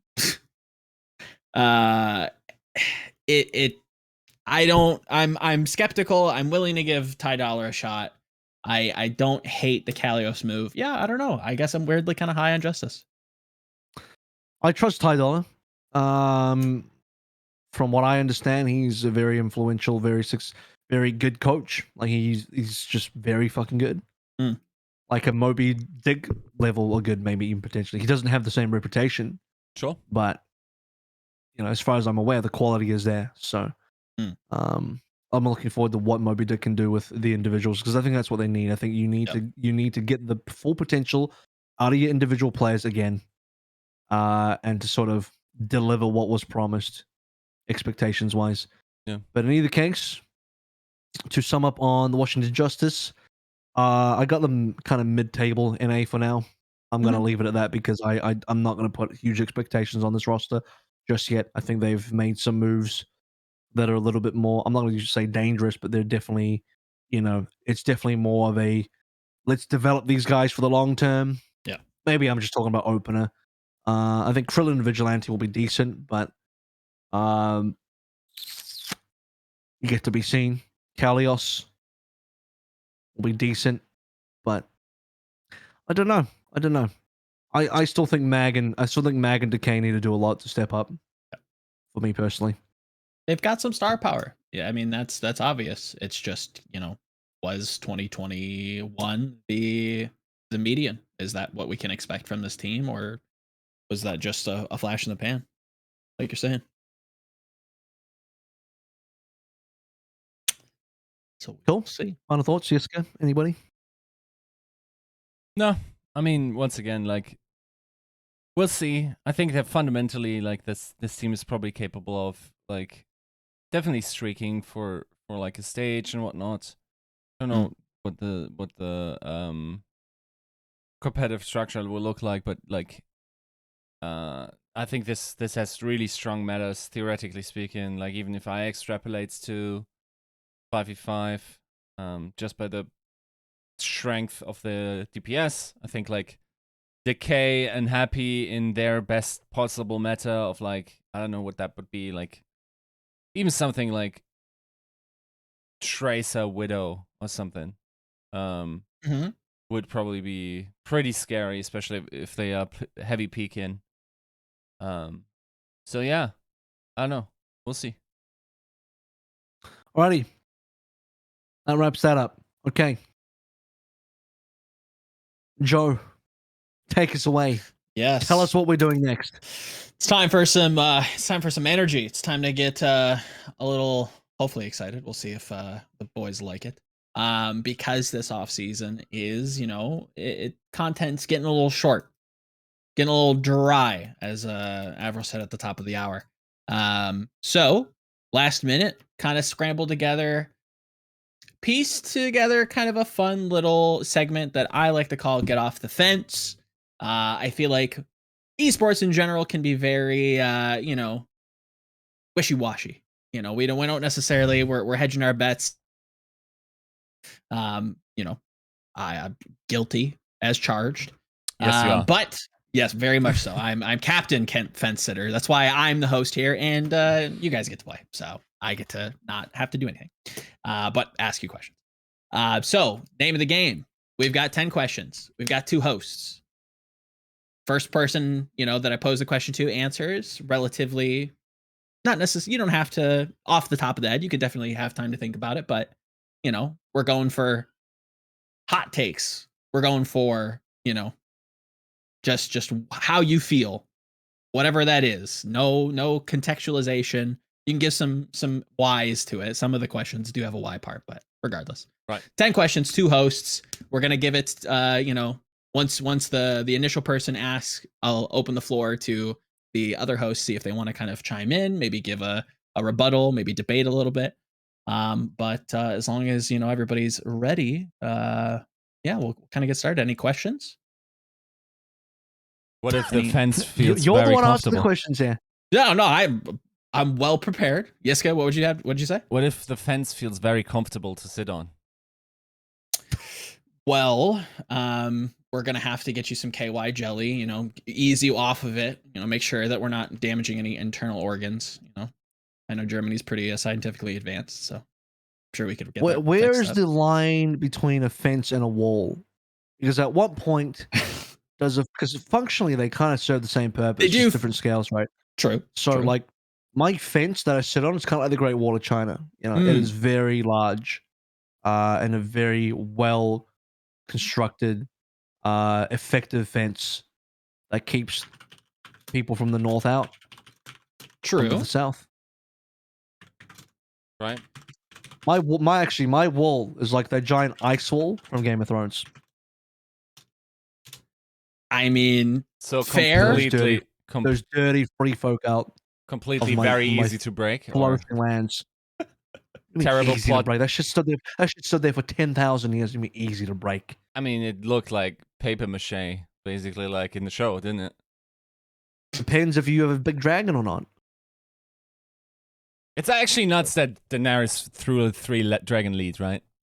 Okay, Joe, start us off. Yes, Not a Game okay. of Thrones podcast. Joe, start us off. We did not do a coin toss, and AVRL did not win. Therefore, he will be going first. Sure. You know, as the self-proclaimed PR manager for 2021 MVP leave of the Chengdu Hunters, I have to ask AVRL, get off the fence with this. Are you taking leave or profit for all-time Overwatch 1 GOAT, and why? This is such an easy. I mean, I've already talked about Prophet being my goat, so this is like not even. I've never been on the fence. What are you talking about? This is. I've always lent on Prophets. I mean, I don't even know why Leaves in that conversation too. Like he didn't really achieve much till this year. Fair. Yeah. I mean, there's the two goats of Overwatch. Unfortunately, and this is people gonna hate this, is Jester and Prophet. But I'll just say it's Prophet because he's the one still playing. Fair So. Yeah, I mean, I go with Prophet because he's won the most. He's accomplished the most in all of Overwatch history, including outside of the Overwatch League. Guy was winning Apex while people were not even old enough to play in the Overwatch League yet. Joins the Overwatch League, has won the Overwatch League, has a stage title. People will say that he didn't do much in the other years, but I still think he's a pretty top player. He still came second in 2020. Yeah, people will throw in the asterisks and say like, "Oh, Roadhog or Omega lol," but fuck it. Where was your team? Where was your team? So he's still got a second place there. I mean, yeah, he's done, in my mind, he's done a lot. Oh, and then other people will say like, yeah, but what about all X and Y and Z shock player with 2 titles? And I'm like, well, okay, you're right, they do have 2 titles there, but those guys didn't do anything pre-Overwatch League. Nothing. They didn't. They were never a top player pre-Overwatch League. I'm not even talking about top player. Like Prophet was like not just a top player pre-Overwatch League. He was like one of the best, one of the best players in pre-Overwatch League. So I don't know. I hold that to high regard because when you talk about GOAT, the of all time part is really important to me. O and A of all, and the T, I guess, of all doesn't make sense without the T. Of all the AT. Let's just talk about the AT. The American Tornado part, the all-time part, is what's important to me about the GOAT discussion. Yiska, any thoughts? I know that you're a big Prophet drummer. Bro, I'm on the fence of saying neither of those guys. Oh, okay. So get off the fence. This guy's the biggest I know fan in the entire world, and he's he's the one that's sitting on the fence. Who? Fledder. Oh. Yeah, Flash Lux Fledder, good one. I mean, for one, Fledder was relevant before Prophet ever made it to Apex. Agreed. Like, this kid was already cracked, like, by the time Apex Season 2 rolled around. Yes, he didn't have much success before Shanghai Dragons. That's fair. He was a season MVP. Can only say that about Leaf, but Leaf didn't, like, yeah, he won the Soul Cup. Finals MVP. Nice. Yes, he was Grand Finals MVP. Fair, like, you guys know, like, it's really hard for me to deny that Prophet is, like, really good. It's just, like, the question is, was it this season that you could make the case that Flutter is now better? I'm also going to shy away from that conversation because, like, I'm going to create content about best of all time, but I'm not necessarily going to get into the GOAT, and it allows me to pick Prophet and Flutter at the same time, which is very confusing for me. Otherwise, it would internally destroy me. GOAT to me has to be accomplishments. Has to be accomplishments. I'm not talking about like, well, I mean, and accomplishments also kind of pertain to skill as well. Basically, okay, here's what I'm willing to concede on. The GOAT can't be a player that has all the accomplishments, but is actually not a very good player. Do you know what I mean? Like, for example, despite me putting Gesture in there, it would be hard for me to argue Gesture, even though he's got all these accomplishments alongside Prophet because they've been on the team together at the same time. I don't think Prophet was individually like a driving force on those teams next to Prophet. Guess who was? It was actually Profit. He was a driving force on all of those teams. Yes. Also an MVP caliber player. Yep. And yeah, there's that. So that's why I don't talk about other people. I don't talk about Fletter because yeah, Flashluck's Fletter. He was a good player. Yeah, great. But Flashluck's one of the worst fucking teams of all time. That's the truth. Funny you should bring that up. That is a follow-up question. We're gonna throw this to the progenitor of the deadlifts, Sir Yiska. Get off the fence with this, Yiska. Who was worse, Flashlux of Apex lore or the Season 1 Florida Mayhem? Oof. Gotta pick one or the other. Talking. It's got to be Mayhem, I think. Oh, okay. So the reason I have is Flashlux. I mean, it's a really tough one. So theoretically speaking, like at least the Florida Mayhem could farm on Shanghai Dragons. So like them getting like a win is like not that impressive if you. No. So also if you just like look at the name recognition of all those teams. Wait, there was one banger player on Flashlux alongside Flutter. Who else was there? Shu.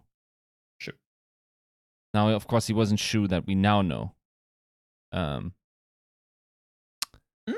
remember. I mean, okay, yes, not necessarily as flashy, but definitely statistically, interesting to take a look at. Yeah, very luxy. Very not so flashy. Very luxy. So it's also like the Apex model is really unforgiving to people that suck into 2 matches, right? Like the group model is rough if you don't get out of the groups. They sometimes get close to winning those maps. Admittedly, like Florida Mayhem had also had a bunch of map 5s. They went to map 5 with Shanghai Dragons though. True.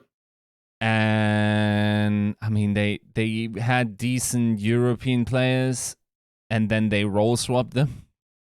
I am gonna correct you there. Flashlux was very obviously you probably remember this, like they won maps. They weren't very close to winning matches. Yeah. It was noteworthy when they actually won a map. If that changes your opinion at all. We look at I'll rattle through some stat lines. Apex Season 4 they won a map. So okay, just to explain, like I think if the Florida Mayhem team plays against that Flashlux team of that time, Florida Mayhem team is going to win. Okay. In comparison to the level of the competition they're playing, though, I think Florida Mayhem was probably worse. And it was probably worse because like the entire environment was also terrible, but like yeah, I don't know. Like subtract Shanghai Dragons from the equation, and it's actually unfathomable how bad Florida Mayhem still was. And that the fact that there was a team even worse than them is unreal. Like, yeah, I think in that context, like in context of their scenes at the time, I think Florida Mayhem was the worst team. Fair play. AVRL, any rebuttal? Any arguments there? Yeah. Just fun fact, by the way, Prophet was also the Grand Finals MVP of Apex Season 4. True. Just adding that in there. Yeah, for sure. That's my rebuttal. Okay, fair play. Okay, I need you to specify which version of Flashlux. Like, just any Flashlux version from across any of the Apex seasons, or one of them specifically, or what? Well, let's... And Yiska, you can take this context and maybe change your answer after AVRL goes here. Let's just specifically say Apex Season 4 Flashlux. So, well, then I take Flashlux Season 4. The reason I take that team is because as the better team than Season 1 Mayhem is because, first of all, it's close enough to the Overwatch League season that you could probably compare them. And actually, you know what? I take that back because that point doesn't help me. I'm going to use a different point that does help me, which is to say that the Flashlux players from that 4th season of Apex ended up becoming much better. They had much longer careers, much more successful careers, especially Flitter, but even Coma and Shu actually both had great careers. All these guys won stage titles, like Coma, Shu, Flitter all had stage titles eventually. Oberon had an okay run in Contenders Korea. I don't know what happened to Vale and Wisu, but those guys disappeared. But can't win them all. Some of these guys will disappear. But yeah, season 1 Mayhem pretty much all disappeared. All those guys ended up not being relevant anymore. So, yeah, I don't know who would win if season 4 Flashlucks played season 1 Mayhem. That'd be really hard. Actually, that'd be quite tough. So I can't really remember the performances of either team. I just remember them both kind of sucking. Sure. And it'd be too hard to make a call in terms of who would be worse. So I'm not going to try. Fair play. But if it's one of the Flashluxes from either seasons 1, 2, or 3, then I got season 1 Mayhem as the better team and Flashluxes is the worst team. Because those first 3 teams have like 0 redeemable members outside of Flitter. Yeah. Any change knowing that it's Flashlucks of season 4, Yiska? Pretty much. I think as Ever said, like that helps the situation. What was the group like? Do you have the Apex page open? Season 4? In season 4? Yeah, in season 4. Kongdu, Panthera, which is Cloud9 Kongdu, which is Rascal, Blue etc. NC Foxes, which was Sashin, Somansu, Ria Jungmak, and Krusty. And then Kongdu Uncia, which was Damon, Decay, Ding, Chungsik, Quartermain, Luffy.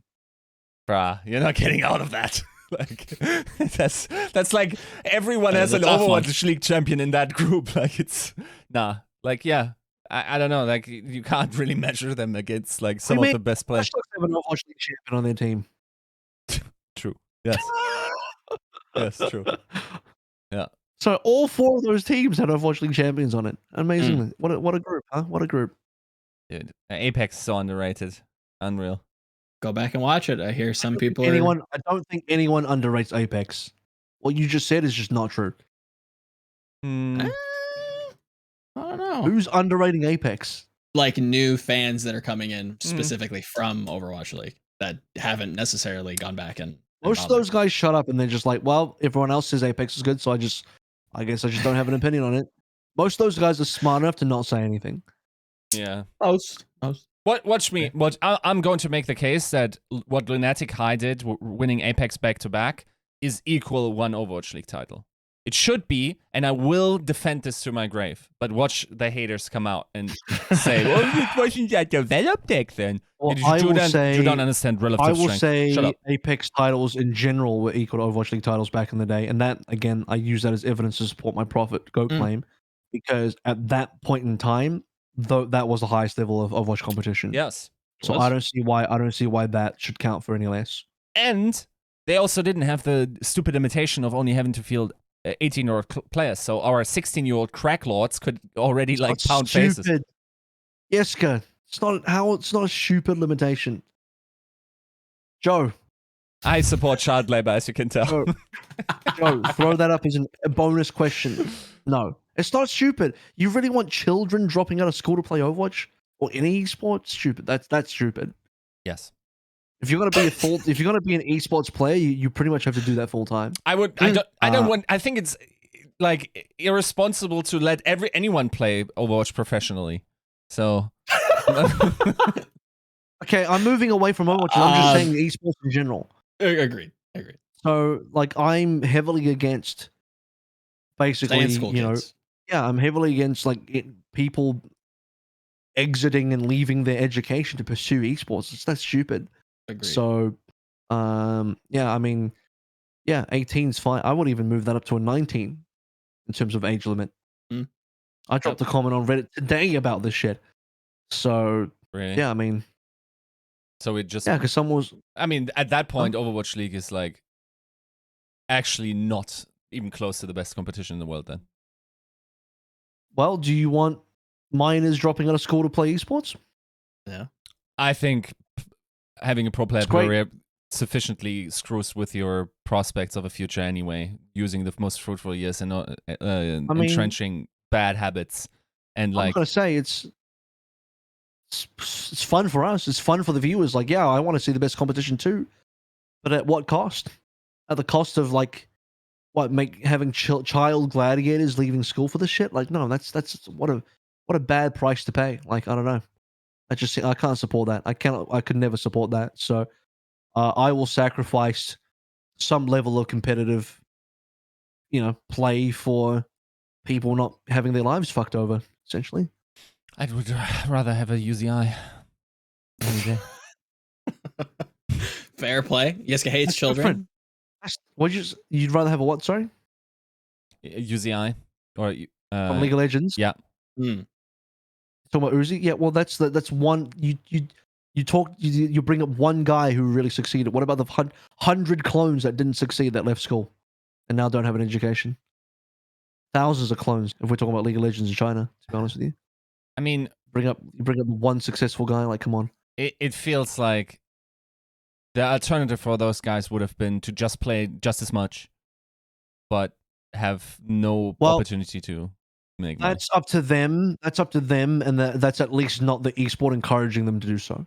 Because once you either remove the age limit or drop it down significantly, you are now, as the esports organizer or the governing body, encouraging that fucking behavior. Rather than like, okay, sure, you're not. Maybe you could argue maybe those kids are doing it anyway, but at least you're not the one saying, "Hey, do this." Yeah, I don't know. Like through education, I've developed like I feel like if you can pick up a craft, the earlier the better. In terms of like entrenching and like hyper focusing on something and like developing it through. You're never going to learn as quickly again. You're probably phased out. Like, let's say we make it a hard rule that you only can start playing video games at 19. You are never going to be a professional player in an environment where you have to compete against people that have started at 12. You just not. Sure.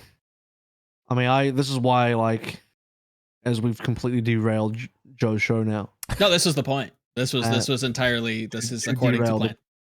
Yeah, okay. So really, you only had 2 questions. You're like, damn. I hope these No, guys derail it. there's plenty more, but I think the points of podcasts that people enjoy are the derailing moments. So again, the floor is yours.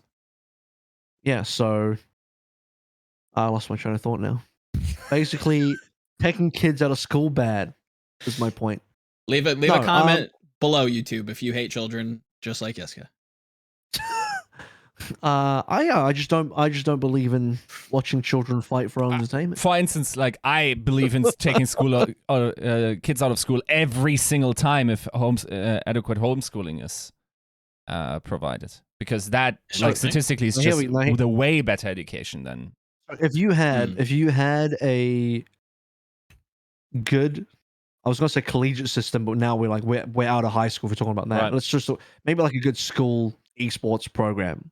Mm-hmm. Where you could do esports, develop your skills while still being at school.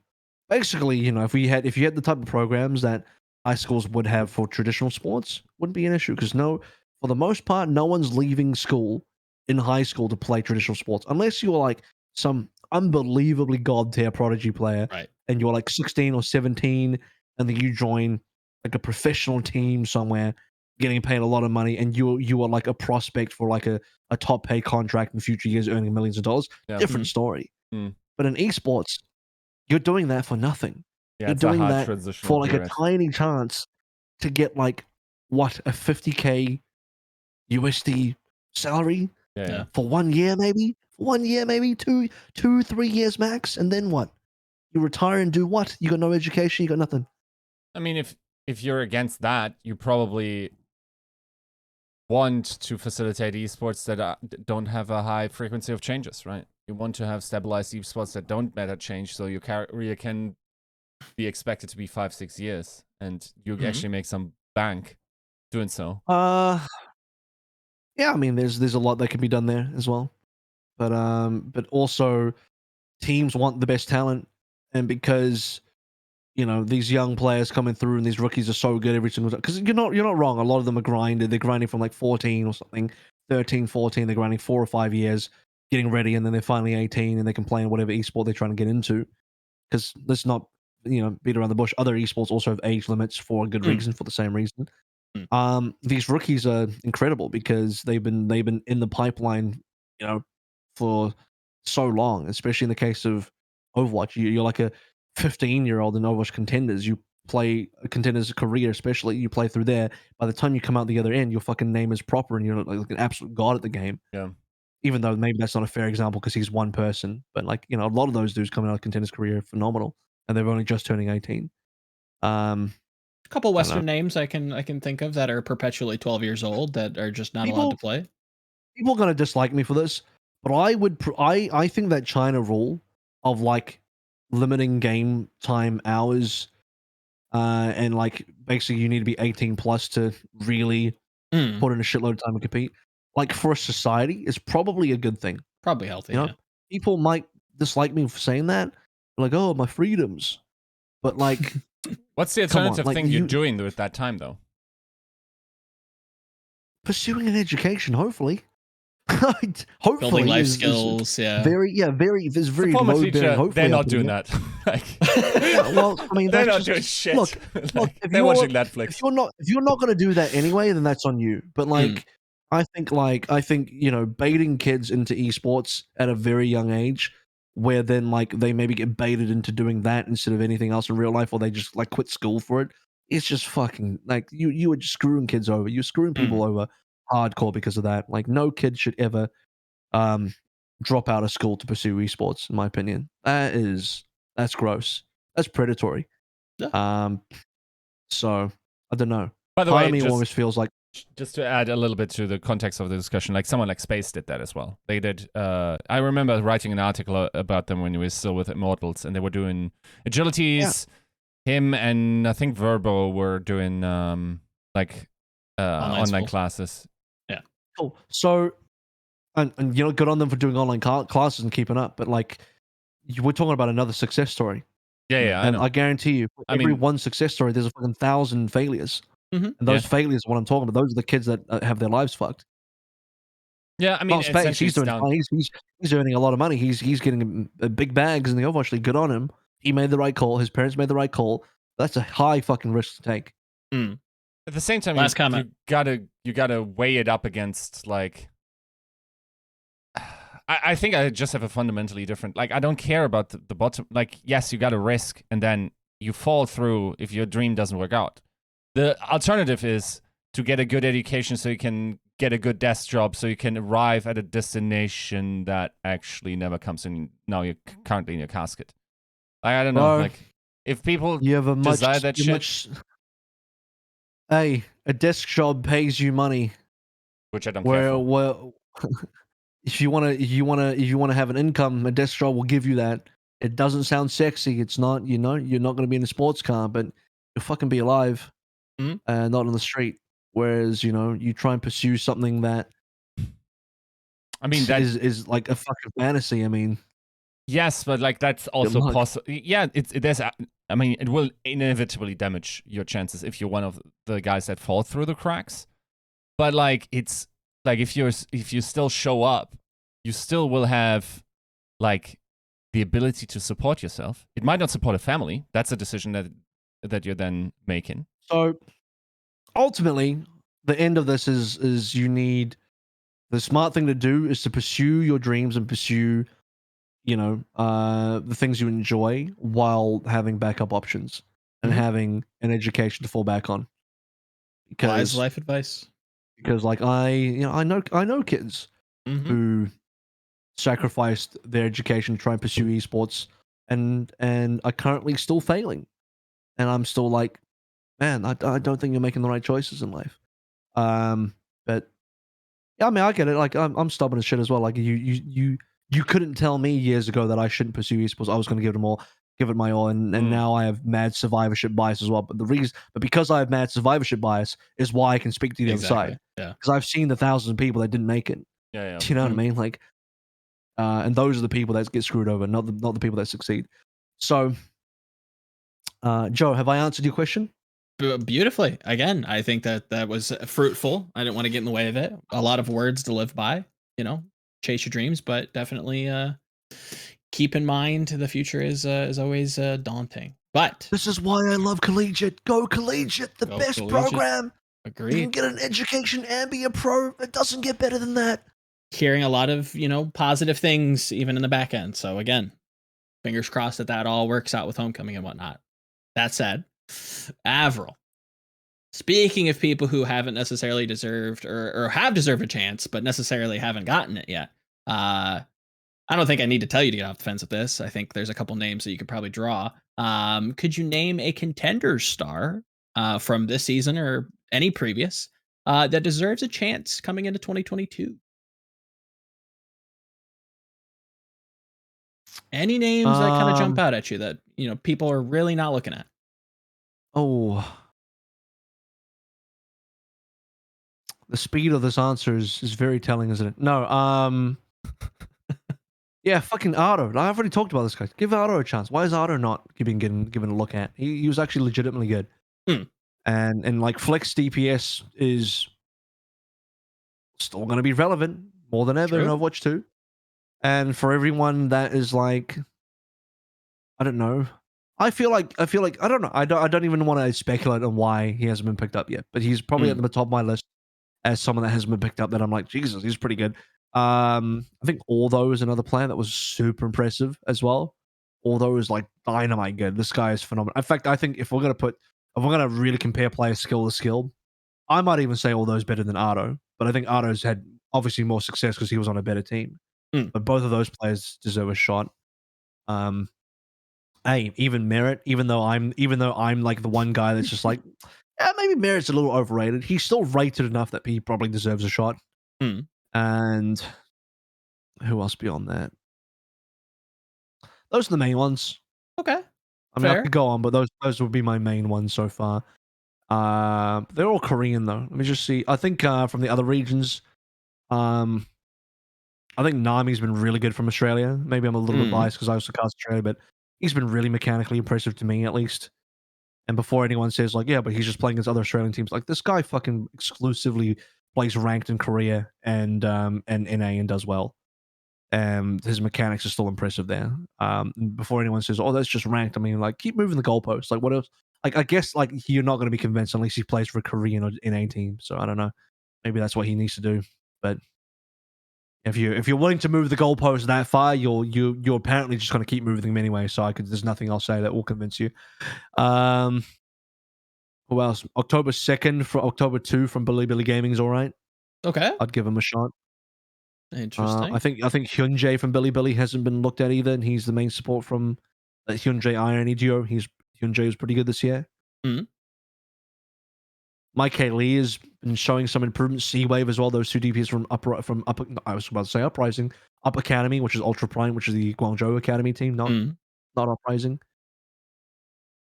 Could be a look at. I'm starting to move down the list now. I feel like every new player add-on is further down the list from the one above it. But yeah, there we go. A lot of extra credit there. Yiska, any arguments, rebuttals? Anybody maybe in the West that has jumped out, talking to coaches and stuff that need to get eyes on? No, don't. No, nobody that. I mean, I still think FD God probably deserves a second chance, I guess, third chance, depending. Okay. Like, he took his chance at Paris. We can agree on that. And then he got his chance with Shock. Looked a little shaky there. I think he deserves a second chance there. Are you claiming that there's no good players in Contenders? Is that a stance you're taking right now? No, it's more like, to be honest, like, I haven't been able to keep up enough in order to have an educated opinion on that. I think like someone like Sado's most definitely something that people should be looking at. But you're specifically like interested in people from Contenders, right? Ideally, yes. I mean, if you don't have anybody, it's no big deal. We can move on. Yeah, Lookmino maybe is a name that I often hear brought up from players and like made it always deep in trials, but was always like the last one to not make it or the first one to not make it. Who? Lookmino. Who? Okay, yeah. I thought you were hooing him. Is he rumored somewhere? That I don't know. Sorry? Not sure. Is he rumored somewhere? Always connected to people, but it feels like he's always like the second choice, and then maybe the first choice works out, or I don't know. Weird situation. I don't know where I heard this. I don't know where I got this, but maybe I may for some reason I felt like he was connected to Mayhem. Yeah, might be. That's just maybe. Yeah, possible. I'm just talking shit. I don't know. That would be my pick, I guess. Fair play. All right. Yiska. Mhm. You know, you often wake up to these. Something that your brand Nightmares? is quite known for. So I'm going to ask you to fill in the blank. Get off the fence with this. My nightmare is blank player winning the Overwatch League. Youngjin. Who do you? Young. No. Karif. Okay. Any particular Wow. reason that the double sleep cart king is haunting your nightmares? From my point of view, I feel like I'm watching different matches than everyone else. I feel like Karif got rolestar, season 3 was it, right? Based on like 2 sleep darts that he hit in crucial positions, admittedly carrying that particular match. Other than that, like over the seasons, this kid has been overrated like unreal amounts. Getting like MVP votes, season MVP votes, like in season 1. I don't know. Like I will say, like even people that are respectable hold respectable opinions or are much more knowledgeable than I am favor Karif. So maybe what do I know? Maybe I'm an idiot. But like I always felt like Karif was mad overrated, and I've also never heard never talked to an ex-coach that didn't echo like, yeah, I mean, if people think Karif is top tier flex support, they're probably wrong. So I don't know, like just it's not even with the character of Karif. I think he's a funny kid. It's more what Karif stands for is what would be a nightmare to me winning. It's not the player in question. Yeah. Which is complete overrating based on like cute relationship to other cute boy, and therefore being like heralded as icon of flex support position when people of way higher ability go unnoticed. Fair. AVRL, any rebuttal? Who haunts your nightmares? I don't even know if I have a player. I'd be okay with anybody winning. Fair play. I think Even that's... even people from season 1 Shanghai Dragons. Oh, Even if one of them won, I'd be like, oh, it's kind little of funny. Roshan action. For example, my favorite season 1 player from Shanghai Dragons, Fearless. Even if he won, I'd be like, oh, that's kind of funny. Fair. No, I don't know. I don't even think I don't have any issues with anybody. I think it'd all be pretty funny if they won. It'll be kind of cool. Totally reasonable. Maybe a huge, because if they're not a very good player, or at least if their reputation is bad and they won, hopefully that would turn that would be indicative of them turning their own play and reputation around big time. Assuming they didn't just ride the bench to a win. If they contributed to a win by playing a grand final or something like that, then that's fully deserving. So I can't say there's anybody. I mean, fair play. This man isn't just sitting on the fence. He's like, I don't think you get to throw stones, mister. Yes, guy, I told you my fence is like the Great Wall of China. It's really, where does the fence start and the wall end? I mean, sure, but you shouldn't build your house on it. Schrodinger's fence. Yeah. Fair play. I can fit an entire summer's worth of tourists on my fence here. It's that wide. Airbnb it. Why not? Yes, guy. I will say I am subtracting imaginary points for the non-nomination of a certain cruise ship anchor. We move on. We go to AVRL. We're gonna ask, who's the cruise ship anchor? Well, that's just lore that we'll get into later. Okay. All right. Gun to head, fence, hopefully hopped off of. AVRL, can you fill in the blank for me? I am most worried about blank team coming into 2022. Most worried. Any concerns that kind of are floating around? Any boomage?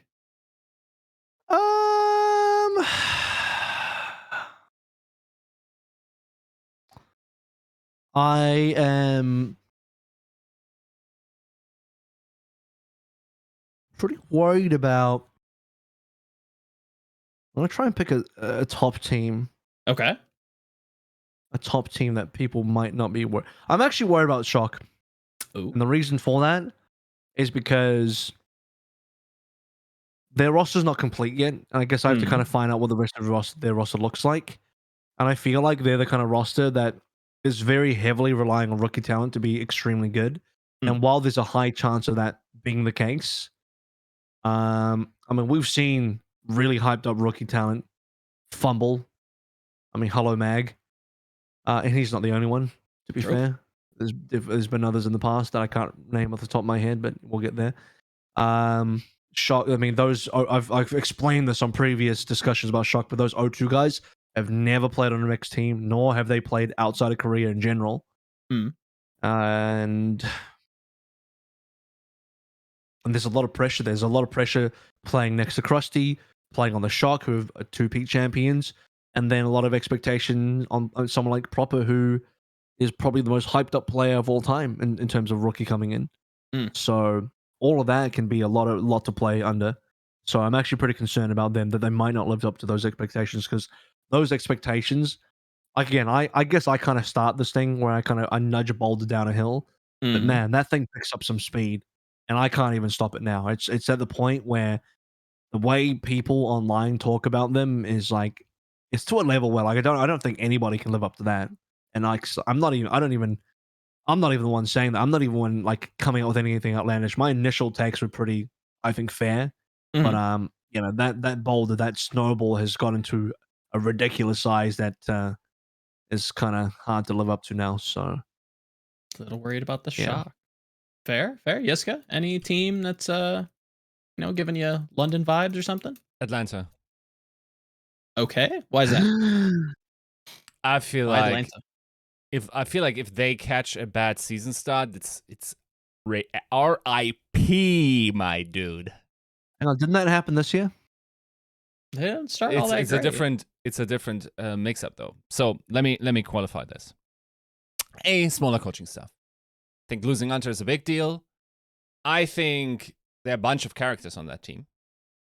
Like, actually listening to our podcast back with where I was gone with Dogman, and him saying like Hawk was also a character. Actually, like, whew, there's a lot of characters if Hawk is like one as well. Gee, dude. Like, whew. Like, if that goes south, then you have some characters and I'm not sure, like, if everyone has main character syndrome, like, how does that work, right? Atlanta Reign got more character development than Overwatch. And it's been worse. Yeah, but 0 heroes. I think, like, for one, that backline is only used to winning. It is very easy, as we saw with London Spitfire. Once champions start losing, that can be pretty rough on players, especially their mental. Certainly, those kids involved there also, like, are characters. I feel like, okay, Kai is like probably the most chill out of them. Like, whenever like I've gotten to interview Kai, he's like usually really just like chill about it. Like, he doesn't he seems to work on a different wavelength than most other players. Sure. I don't know about Venom, and Gator seems also pretty even keeled. Everyone else just like could destabilize at any given moment depending on results, which is not an unusual quality. It's just like in the density that is happening on the Reign. Add to that the subtraction, add to that the potential meta change, and a fairly small team with probably not as much chance to augment in this season, while also considering that they opted to not go 3 supports and not go the double flex support route than anyone else.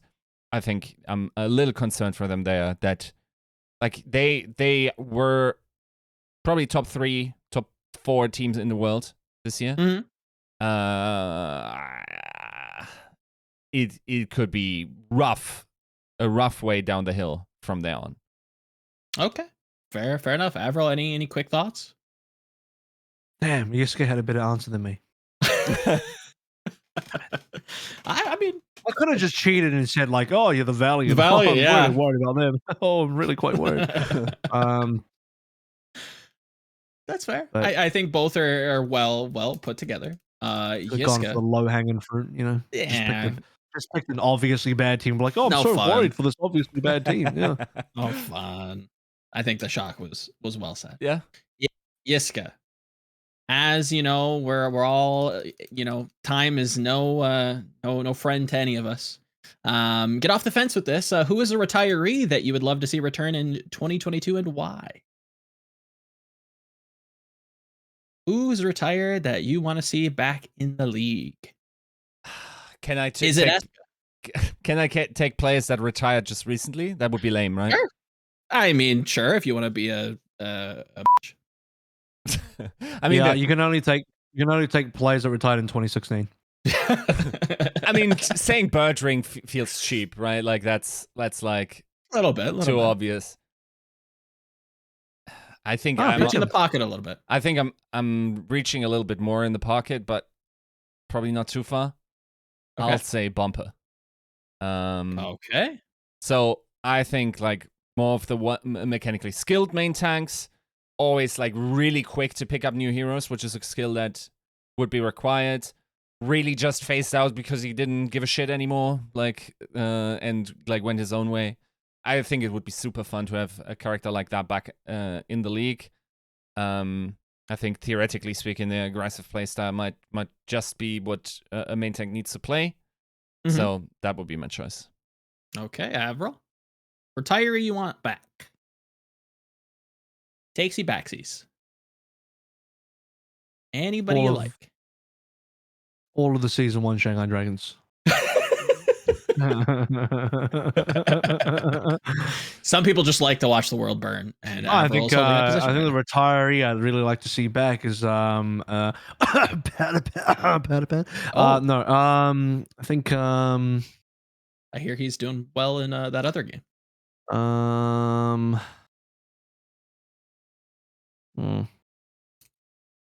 I was actually really upset by Choi retiring. I'm not gonna lie. Okay, feel that. Even though that's really recent, I feel like Shock really would have liked to have kept him. He would have been perfect to come back to the Shock next year, rather. They're looking for a new flex tank. I mean, Choi would have been fantastic. Work with Super again. One of my favorite off tanks of all time, and super sad to see him go.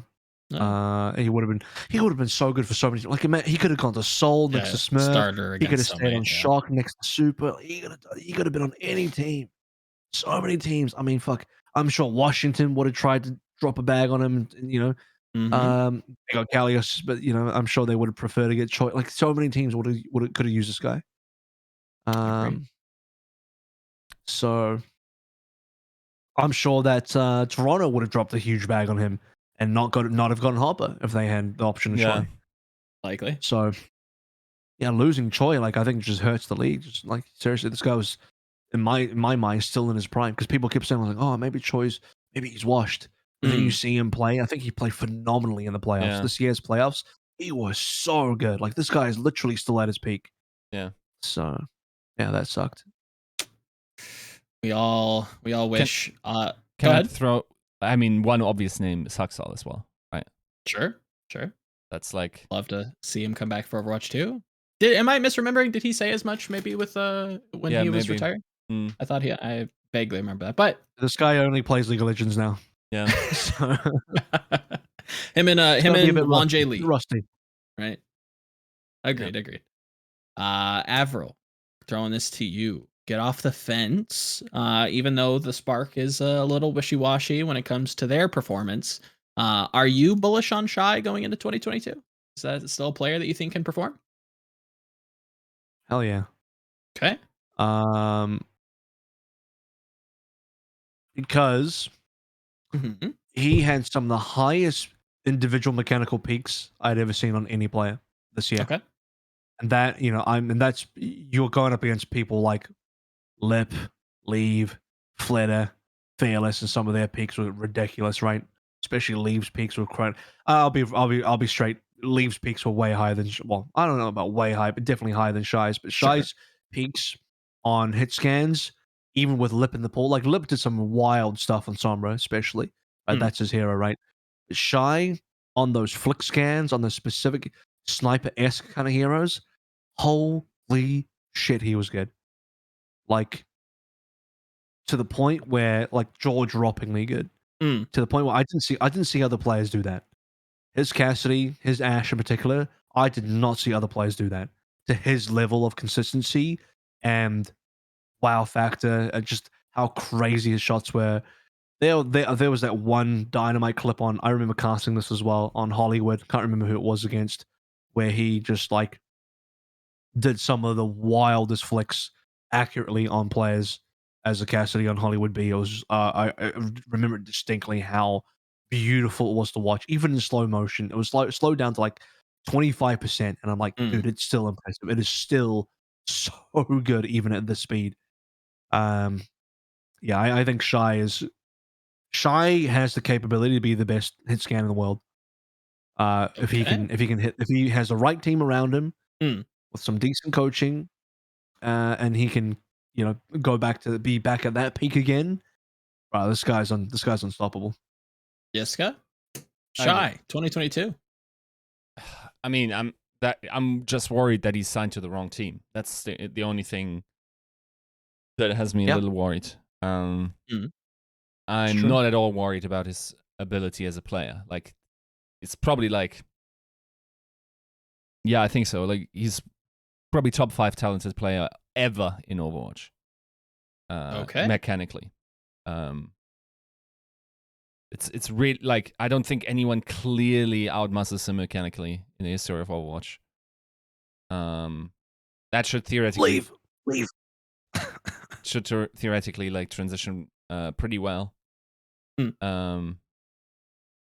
So yeah, then I'm mostly very. I don't see what should have changed or could have changed the season that the Spark environment got more conclusive towards like becoming a successful team. So I'm concerned about that, but about him as a player, especially when his contract runs out, I think he, like, if I had to bet, probably has an 80% chance of transitioning well into Overwatch 2 if he wants to. Okay. Fair play. AVRL, quick comment? I'm just gonna remind people my asterisks on there of on his specific heroes. I'm not saying Shy on all heroes. I'm like his heroes that he's very good on, and any new flick scans that appear in Overwatch 2, I expect Shy to be elite on. But I mean, the most impressive player this year was still by far Leave, and mechanically speaking as well. Every facet of the game, Leave, just because his hero pool way wider, he can play all the hit scans and the projectiles. Also a mega high level, and also I think Tracer is probably the highest skill cap hero in the entire game. And if you were like the number 1 Tracer, then you probably just well, that alone might make you the best player in the game. Then you remember that that Leave also has all the like 20 other heroes in the game that he plays as well. So, well said. Yiska, going to you.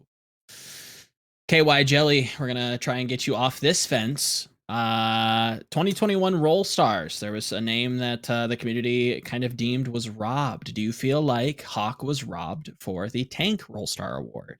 Get off the fence.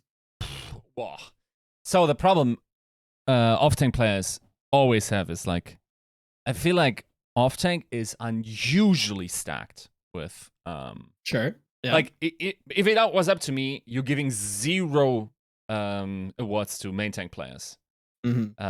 Like none of the main tank players, barring Fate, and even you could argue Fate didn't do it, played their picks to the highest level. Meanwhile, a lot of off-tank players did.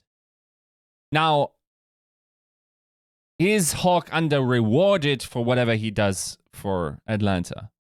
Likely. The problem is he's competing probably... Yeah, I think so. In the second most competitive role after DPS. Now I'm struggling to, like, maybe you're saying, well, Yiska DPS is technically speaking 2 roles. Isn't really anymore, right? Is off-tank really more competitive than flag support? Last season, I think so. I mean, you're rolling up against Choi, you're rolling up against freaking Hanbin, you're rolling up against Boy, Void. Yeah. Like, Yeah. are you going to give Hawk an edge over those guys? It is really hard. To be fair, their space did edge him out. Yes, and I think that's wrong. Okay? So would you say that he was robbed? I mean, I think he was robbed, but I think others were more robbed. Okay. Because theoretically speaking, like, he was very close to the other off tanks. I think there were clearly off tank players ahead of space as well over the entire season. Fair play. AVRL to you. Any rebuttal? Was Hawk robbed? In a way, yeah, but at the same time, like, I can see where Yiska's coming from. You could probably name 4 off tanks here, or like 4 tank players here that you could put ahead of Hawk. So, robbed, he wasn't like as unbelievably robbed as, say, the daylight robbery of Pelican from Rolestar. Like, whoever didn't vote Pelican Rolestars, you're on my naughty list for Christmas. That's all I'm saying.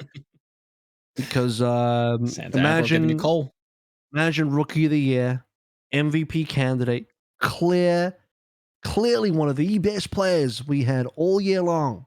Imagine not putting this guy up as Rolestar. Now, look, I'm not saying that Sparkle or Kevster weren't good enough. They were absolutely good enough. Lip Leave, you can't deny those. Those are undeniably two of the best players of the entire year. Sparkle, Kevster, that's where you got to start stepping in. And I'll be straight. I did vote for Sparkle personally, and I listed reasons as to why I did that. I felt like he was very important for Dallas. But I mean, looking back, I'd fucking change that vote for Pelican in a heartbeat. And actually, that's incorrect. I did vote for Pelican as well. My 4 were Leave, Lip, Pelican, Sparkle. So I did not have Kevster on. And here's the thing about Kevster is, like, no, I don't deny that he's a fantastic player and he's really, really good. But I feel like him and Shu and Gladiators in general was so heavily recency biased into all of those awards. Like, incredibly so. They got recency biased the fuck in those awards. And by the way, fuck anyone who said, like, oh, yeah, Chengdu Hun doesn't leave recency bias. I'm like, can't seriously say that while keeping a straight face talking about any of Glad's players. If you seriously believe that, then you are even more, you should be more angry about the Gladiators players having recency bias their way into any awards. Because at least Leave accomplished more, made Hawaii a bunch of times, and generally just played out of his fucking mind the entire year, the entire season, versus what Glads were doing. I'm not trying to shit on Glads too much here because I like their team and I'm friends with them. Sure. At the same time, like, come on, guys. How relevant was Kevster until the end? Really? How relevant was Shu until the end? Yeah, don't get me wrong. They were good. They were good in their region and they did well, but they didn't make Hawaii until the end. And how many times did this team like buckle like versus everybody? And they didn't make shit. They didn't do shit. Oh, getting toppled by Atlanta a few times. Yeah. People just shove their players into Rolestars right at the end. Why? I mean, bro, Chengdu did better as a team over the course of the year, outside of the fact that they did lose to Gladiators in the Summer Show and the Countdown Cup. All right, give you that one. But the rest of the year, Chengdu were way more consistent. So, I don't know. I feel like, so, this is not a Chengdu Glads discussion as much as it's like, I don't think Kevster deserved their All-Star as much as Pelican did, personally. Fair. There are some more robbed people, looking at the awards as a whole. Yeah, but if you want to die on the hill of Kevster, like, no, Kevster definitely deserves it. You want to die on that hill, then fucking take Sparkle and put Pelican in there. Pelican should have gotten over either Kevster or Sparkle. I'll let you decide which one. There's no way he gets it over Lip and Leave. Those are the number 2. Those are the top 2 in my opinion. The Pelican's my number 3, and then either Kevster or Sparkle after that can be 5. Okay. 4 or 5. They'd be 4 and 5 in whatever order you want. But Pelican's in that top 3 for me. The fact that he didn't make the top 4 is fucking stupid. Fair play. Yiska, quick little sidebar. Anything to add there? I mean, pretty much in agreement. I didn't go Pelican. Um, You're not getting a present from me. Cole. so I went Leaf, I went Lip, I went Sparkle, and I went Flatter. Mm. Now, in hindsight, would I substitute Flatter to Pelican? Maybe, yeah. I don't know. But at the time, keep in mind, like we're now thinking about the entire season.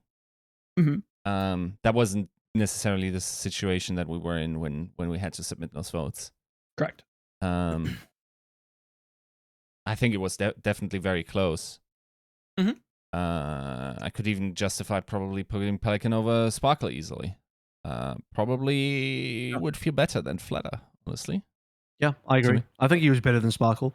I actually regret Sparkle a little bit. Maybe I could have put Kevster there, but I think they're both even for me. Yeah, it doesn't matter. My top three are clearly fine. My fourth pick, you can say my fourth pick was garbage, but Lip, Leaf, Pelican, undeniable. Okay, all right. Yeah. Coming back to AVRL here for the last few. AVRL, get off the fence with there's a few. this. Only one per each, so we'll get through these pretty quick and then skedaddle. AVRL, get off the fence with this. Which offseason move has been the most slept on by the community? Any underrated moves that you think deserve a lot more fanfare than what we've been given? Time to wake up, Joe Biden. Referencing the meme. Which move has Sleepy Joe slept on the most? I could sleep. Oh man, Kalios is one, but I'm also sleeping on that too, so I can't really say that. Okay. So I'm sleeping on that Kalios pick currently. Maybe. This is tough, man. This is tough. Does Yiska have one first? I'm still thinking. Do you want to pass? Yiska, do you have one off the top of your head that you like? You're asking a pickup that is underrated at the moment? Which off-season move has been the most slept on by the community? Right. Somebody that you rate. Oh, hang on. Okay. The coaches count? Coaches count? I'll take it. Smash. No one talks about Smash. Nobody talks about Smash. Smash bird. No one talking about Smash. People, I actually even saw this comment triggered me. A lot of comments do, but this one in particular triggered me. Okay. Someone's talking about like, oh man, I just don't have any faith in the LA Gladiators coaching staff. And it's like, the fuck? Okay, Face getting promoted. He was part of the Gladiators' success this year, and I will, even though I had this fucking big segment about Gladiators and how they didn't have success, by the end of the year, by the end of the season, they were doing really well, right? And if anyone who is willing to credit DPay for that success, even though people do like to be hating on DPay because apparently that's fun, if you want to get credit DPay for the end of year success, even though they lost to Atlanta, but everyone did, so don't use that as the excuse, then you got to say that Face did a decent amount. Face and Ty Dollar deserve credit as well because they were assistant coaches who worked under DPay, and that coaching staff did a great job with the team, right? So people underrating Face, what the fuck's up with that? But then beyond that, then these people forget that Unters joined the team who turned Atlanta Reign around, and I'm not talking about when he arrived in Atlanta this year. I'm talking about the entire year. Even he admitted that the start of the year was a bit rough, but the franchise turned around from their reputation from 2020 in a big way. So you got to say, like, Unter did a fantastic job there. Beyond that, people talk about Face and Unter, but people just don't even talk. People don't even know that Smash exists. Like, hello. People, everyone knows Proper by now because Proper's name's been spread among the fucking universe, and everyone knows about Proper. And I've marketed the shit out of Proper. Maybe I should start marketing Smash. That was the mistake I made. I did not market this guy. I should market him more, which is what I'm doing now.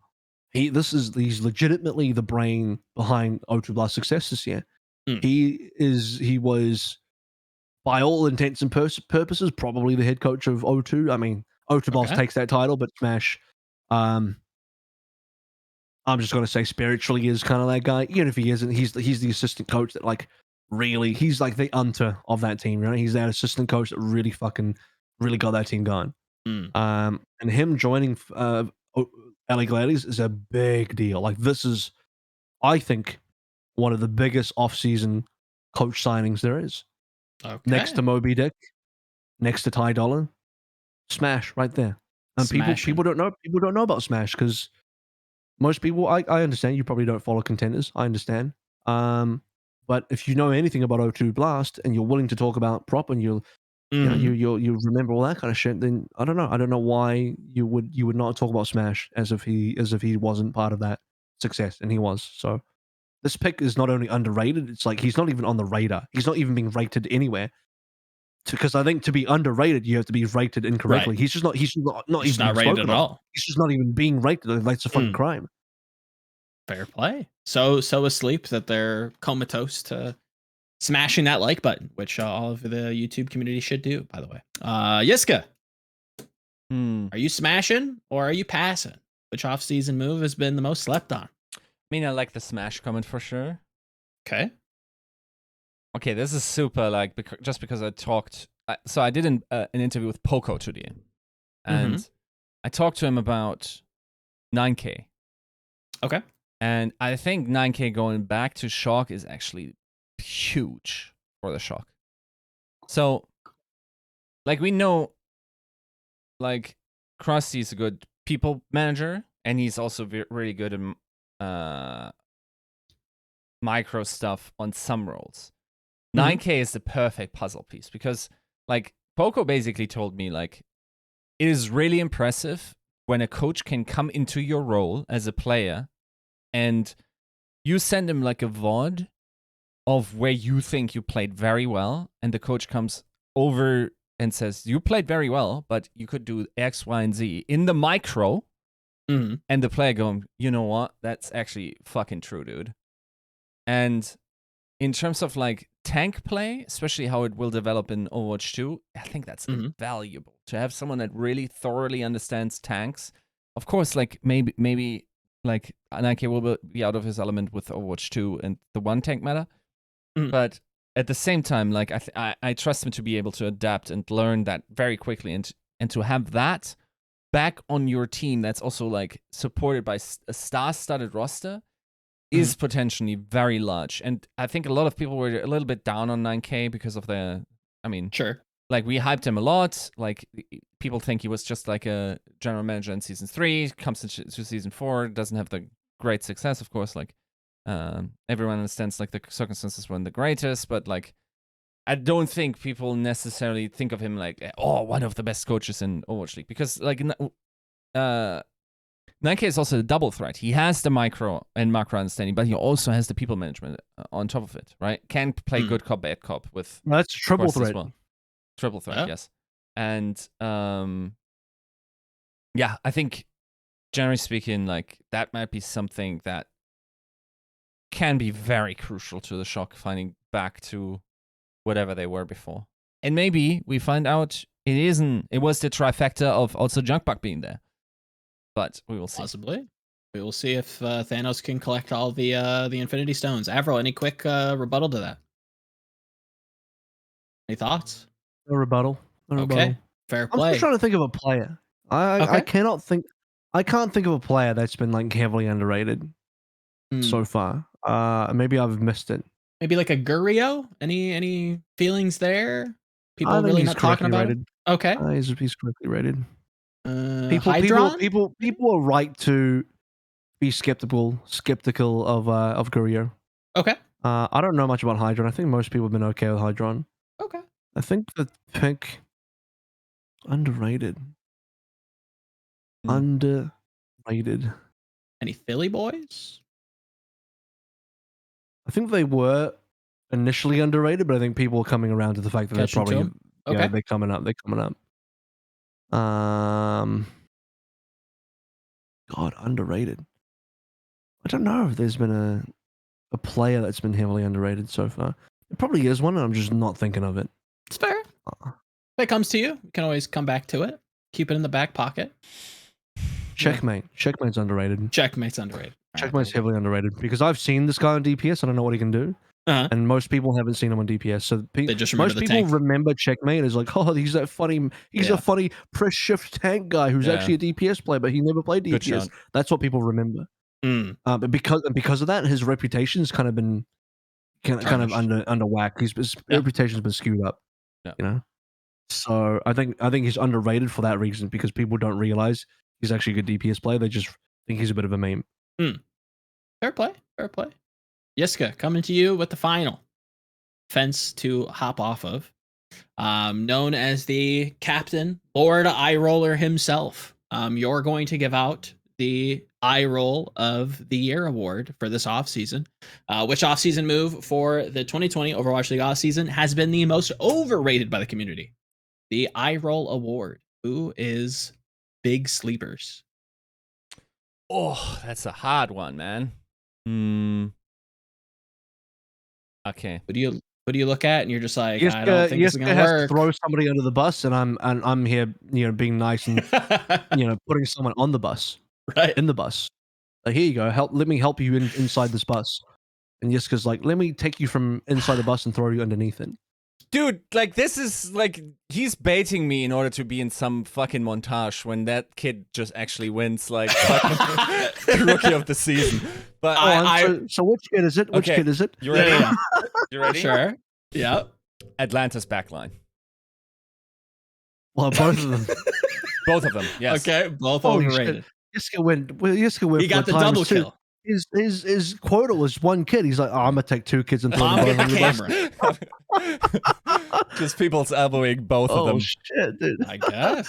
Any particular reason why? I mean, Ultraviolet's been hyped up forever. Yeah. This is a pretty lauded backline. Why are we tossing him under the bus? Everyone has a plan until they get hit in the face, bro. Like, it's very different if you're playing against fucking London Spitfire and like fucking whoever is like good in North American contenders, or if you're playing against, like Kevster or like Okay. like Pelican or whatever. Like, that is just a fundamentally different experience. And I wonder about the tenacity of that backline being able to withstand that. People have also told me OG is very good mechanically, so I shouldn't be too worried about him playing flex support as well if that was required. Not sure about that, buddy. I think, like, if I had to name anyone, that would probably be I've got another one. Ooh. I got another Okay, one. 3 people. Mom, get the camera. I'm The just- triple. Here we go. Striker. Oh. Yeah. You're down on the homecoming? I'm down on the homecoming. I don't know, dude. Oh shit. Like, if whatever like reason why people don't want to play with you is not gone by season 4, it's not going to be gone by season 5, my dude. Like, yes, he's mechanically very skilled. Let's fingers crossed this game still stays like within Tracer and like Cassidy maybe. But other than that, never really been too impressed. Other than and not even Widow. Like, I don't know. I think like that's like. What about the Weeper? Yiska, you're forgetting about the Weeper? Yeah, have fun with Reaper, dude. Like, Reaper guy. Weeper. Nah, I think that's another one. Like, he's just going to be average. I think he's going to be average, and then he's going to suddenly disappear, and everyone's like, "Huh? I wonder what happened." I know what happened, my friend. And the Parafarrads do too. Fair. AVRL, do you veto the eye roll of the year, or are you in agreement with Yiska's triple kill? I mean, damn, Striker's a really good one. That's actually an insanely good one. I mean, just looking through all the players now, I don't even know if there's a better one than Striker. I think that's the best answer. That is legitimately the best answer. Okay. Because the other ones are like, they're not even overrated. They're rated correctly, Right. Like, I was going to say Architect, but I was like, I don't think he's overrated. No one overrates him, no one says he's better than he is. I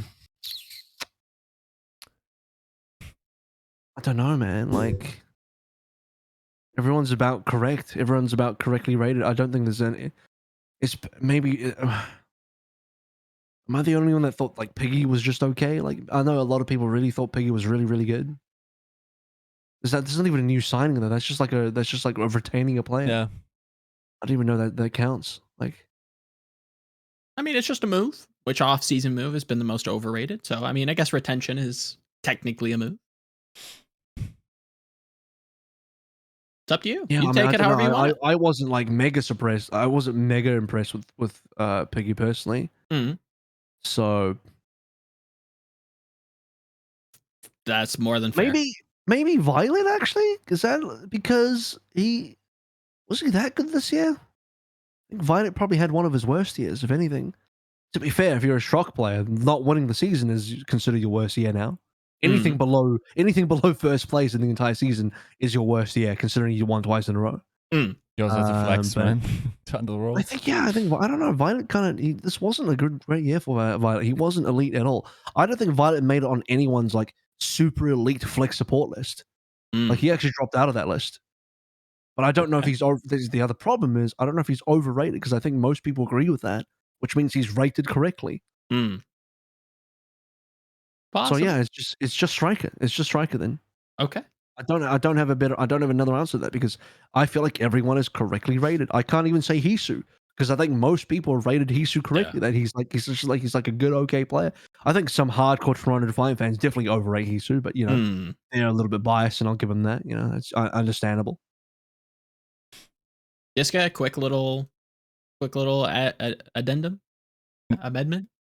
No, I don't take any issue with what Errol said. I will say I'll get a quick jab in. The Toronto Defiant have definitely overrated Toronto, my friends. It expressed in what they were willing to pay for that guy, and that's about as much I will say about that. Fair enough.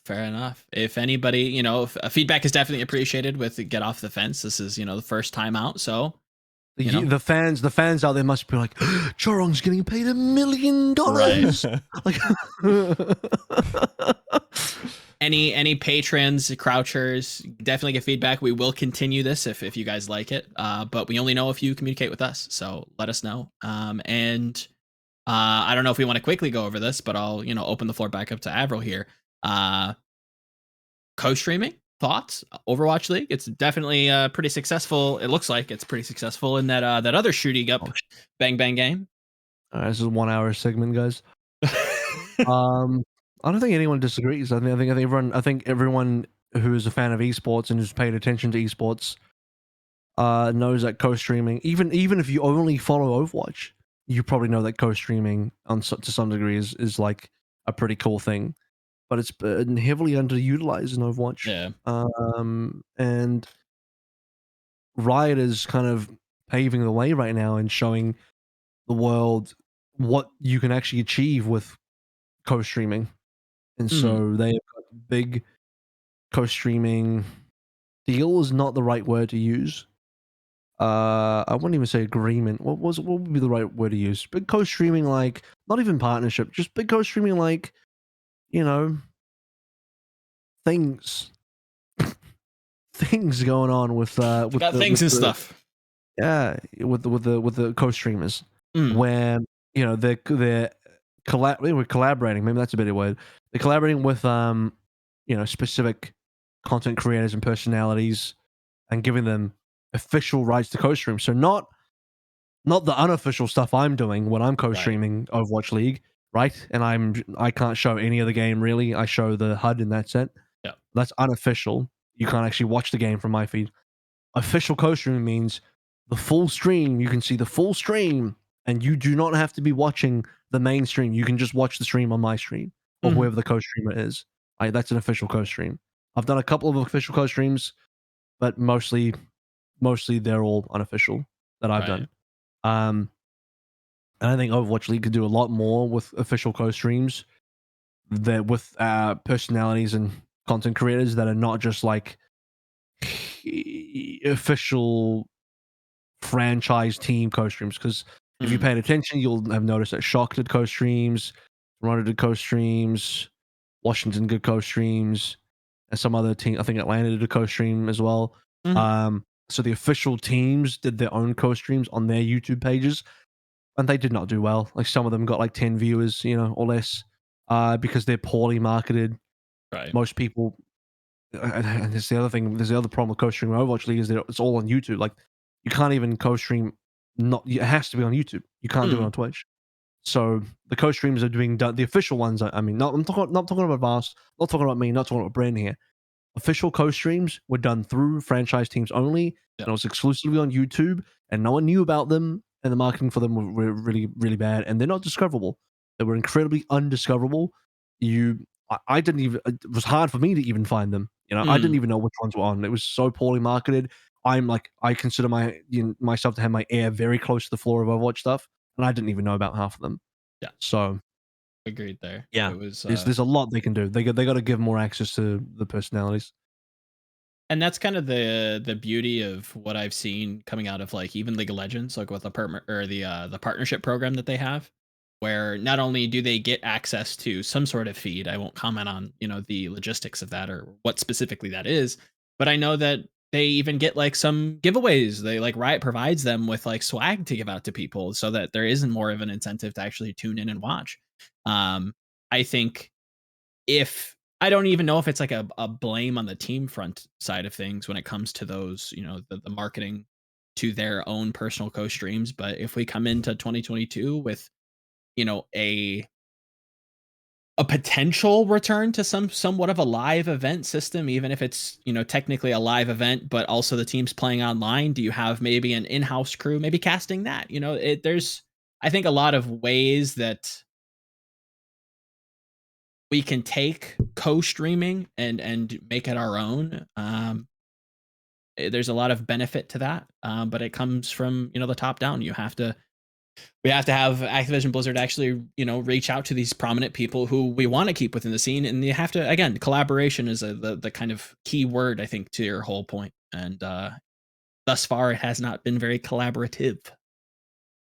Yeah, I mean, I feel like I have to sound like a broken record at this point because I think I even had a tweet like going back to 2020 saying like whichever esport like finds salient solutions to the new opportunities of co-streaming is just going to explode. To a decent degree, Valorant has done that. Generally speaking, whoever gets to innovate or like finds great ways to master online viewership is going to unlock the next stage of esports. It's not in the live viewership. It is getting online viewers to pay for premium products that are then scalable to ridiculous degrees, right? And there are intermediate solutions where you don't have to be super like forward thinking, like we're in VR virtual space, we have like haptic like suits on and like everything like feels like real life. Not it's why the simplest things like why can I not watch synchronized streams with my friends?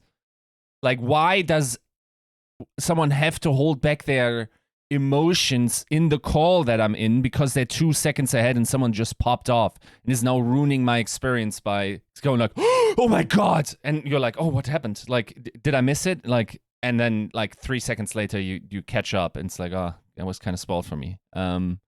Like these small things, right? Like, just getting to enjoy that, then getting to enjoy that with great entertainers, like open systems where the audience can themselves decide. That could be something like fixing monetization schemes, for instance, getting sponsors on the maps, therefore not necessarily having to monetize the stream assets, but already having the monetization on the stream that then everyone can restream, and then by market pressures, you just find out whatever the audience would most like to watch and consume there, so you're not as dependent. If it's still a high quality stream with like high quality production, more power to that. You can adjust accordingly.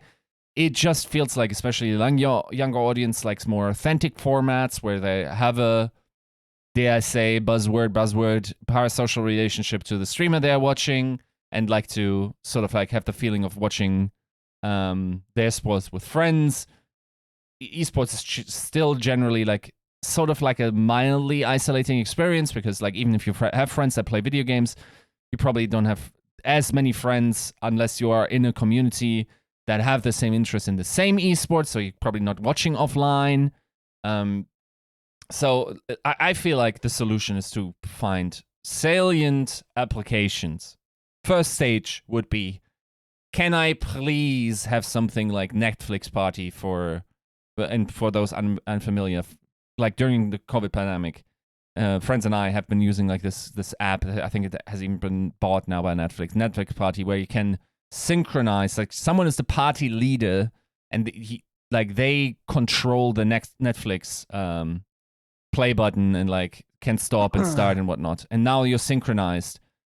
Better yet, let's just go Discord.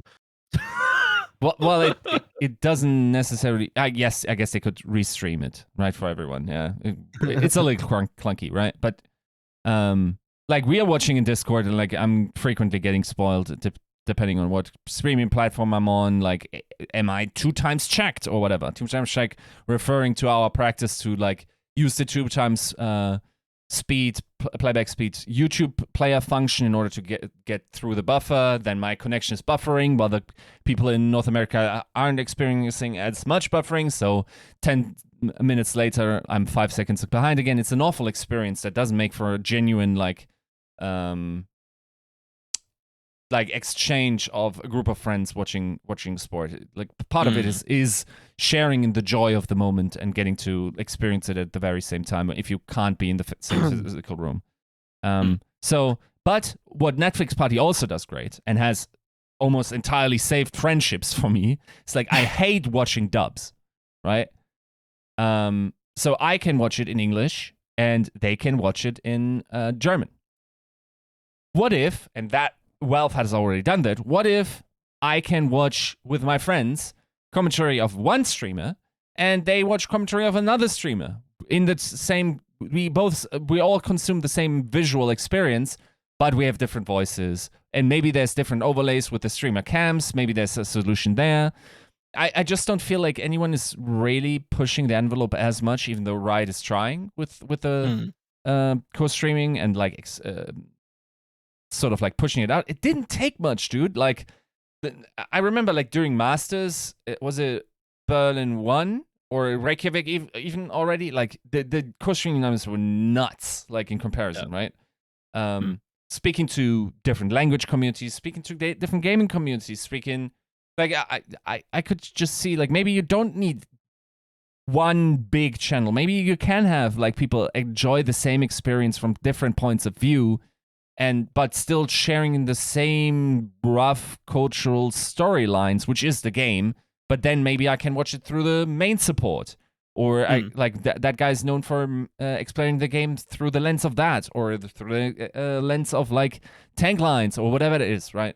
Just like being, and maybe those streams don't have to be 50K viewers. Maybe it's fine if every angle has 2K viewers, as long as the monetization reaches the league by monetization. So I understand that those pitches are probably really really hard to do in like an environment with business people. But yeah, I'd love more innovation. Once again, like I've said, I've really enjoyed the idea that they had 2 years ago for the Overwatch League Finals, where they had like a thing where you could unlock your microphone and could like have your genuine reactions sort of like muffled, but like scream into a crowd, so it's a crowd feeling. I think that didn't work quite as well, just because like action wasn't synchronized. I will say, okay, ready for this take, even though like boomer age, like middle-aged guy now telling you that he derives pleasure from watching Twitch chat when looking at a highlight clip.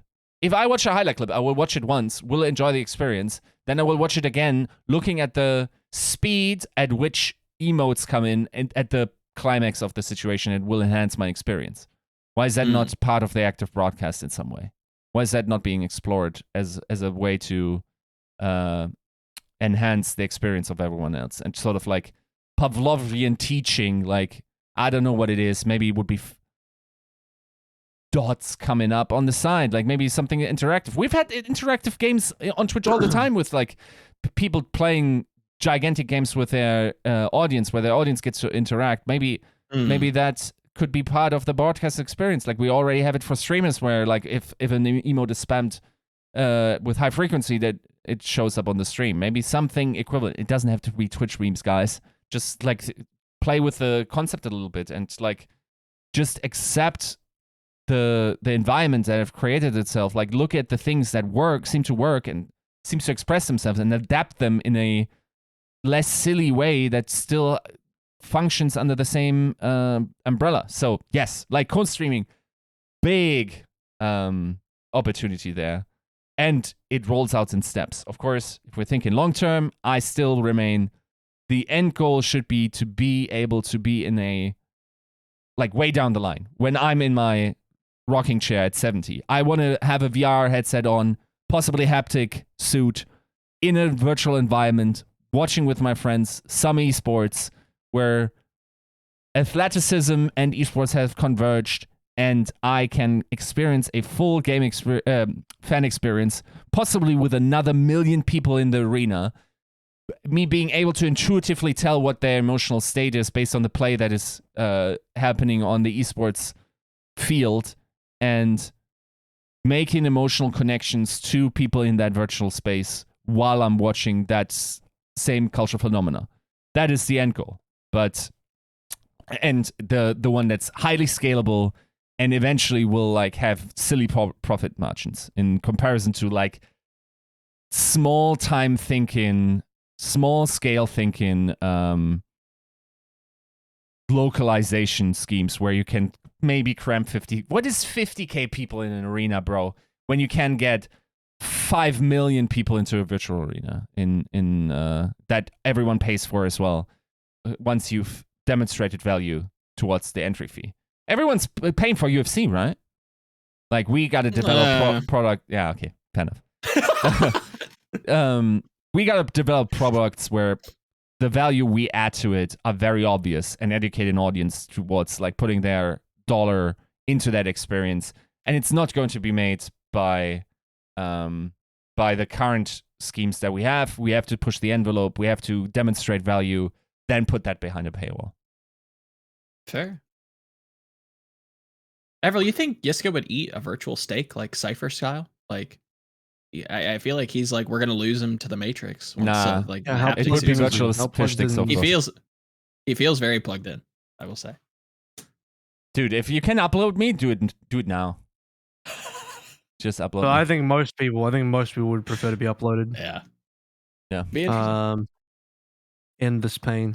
So I think generally speaking, I would like to see for next year's Overwatch League a more updated approach to co-streaming. I think it's been well enough demonstrated by Riot. I mean, they took all the risk for you there. They've done all the experimentation for you there. They've done all the trial and error. Your Blizzard right now, you can literally copy paste. Shouldn't be hard to do. Well, maybe the YouTube deal causes some problems, but if you can get around that, if you can find a solution to that, then maybe it wouldn't be too difficult. Yeah, I mean, Overwatch just seems really far behind as far as the whole co-streaming meta is, and co-streaming has really improved the viewing experience, and also has been really beneficial for the creators doing it.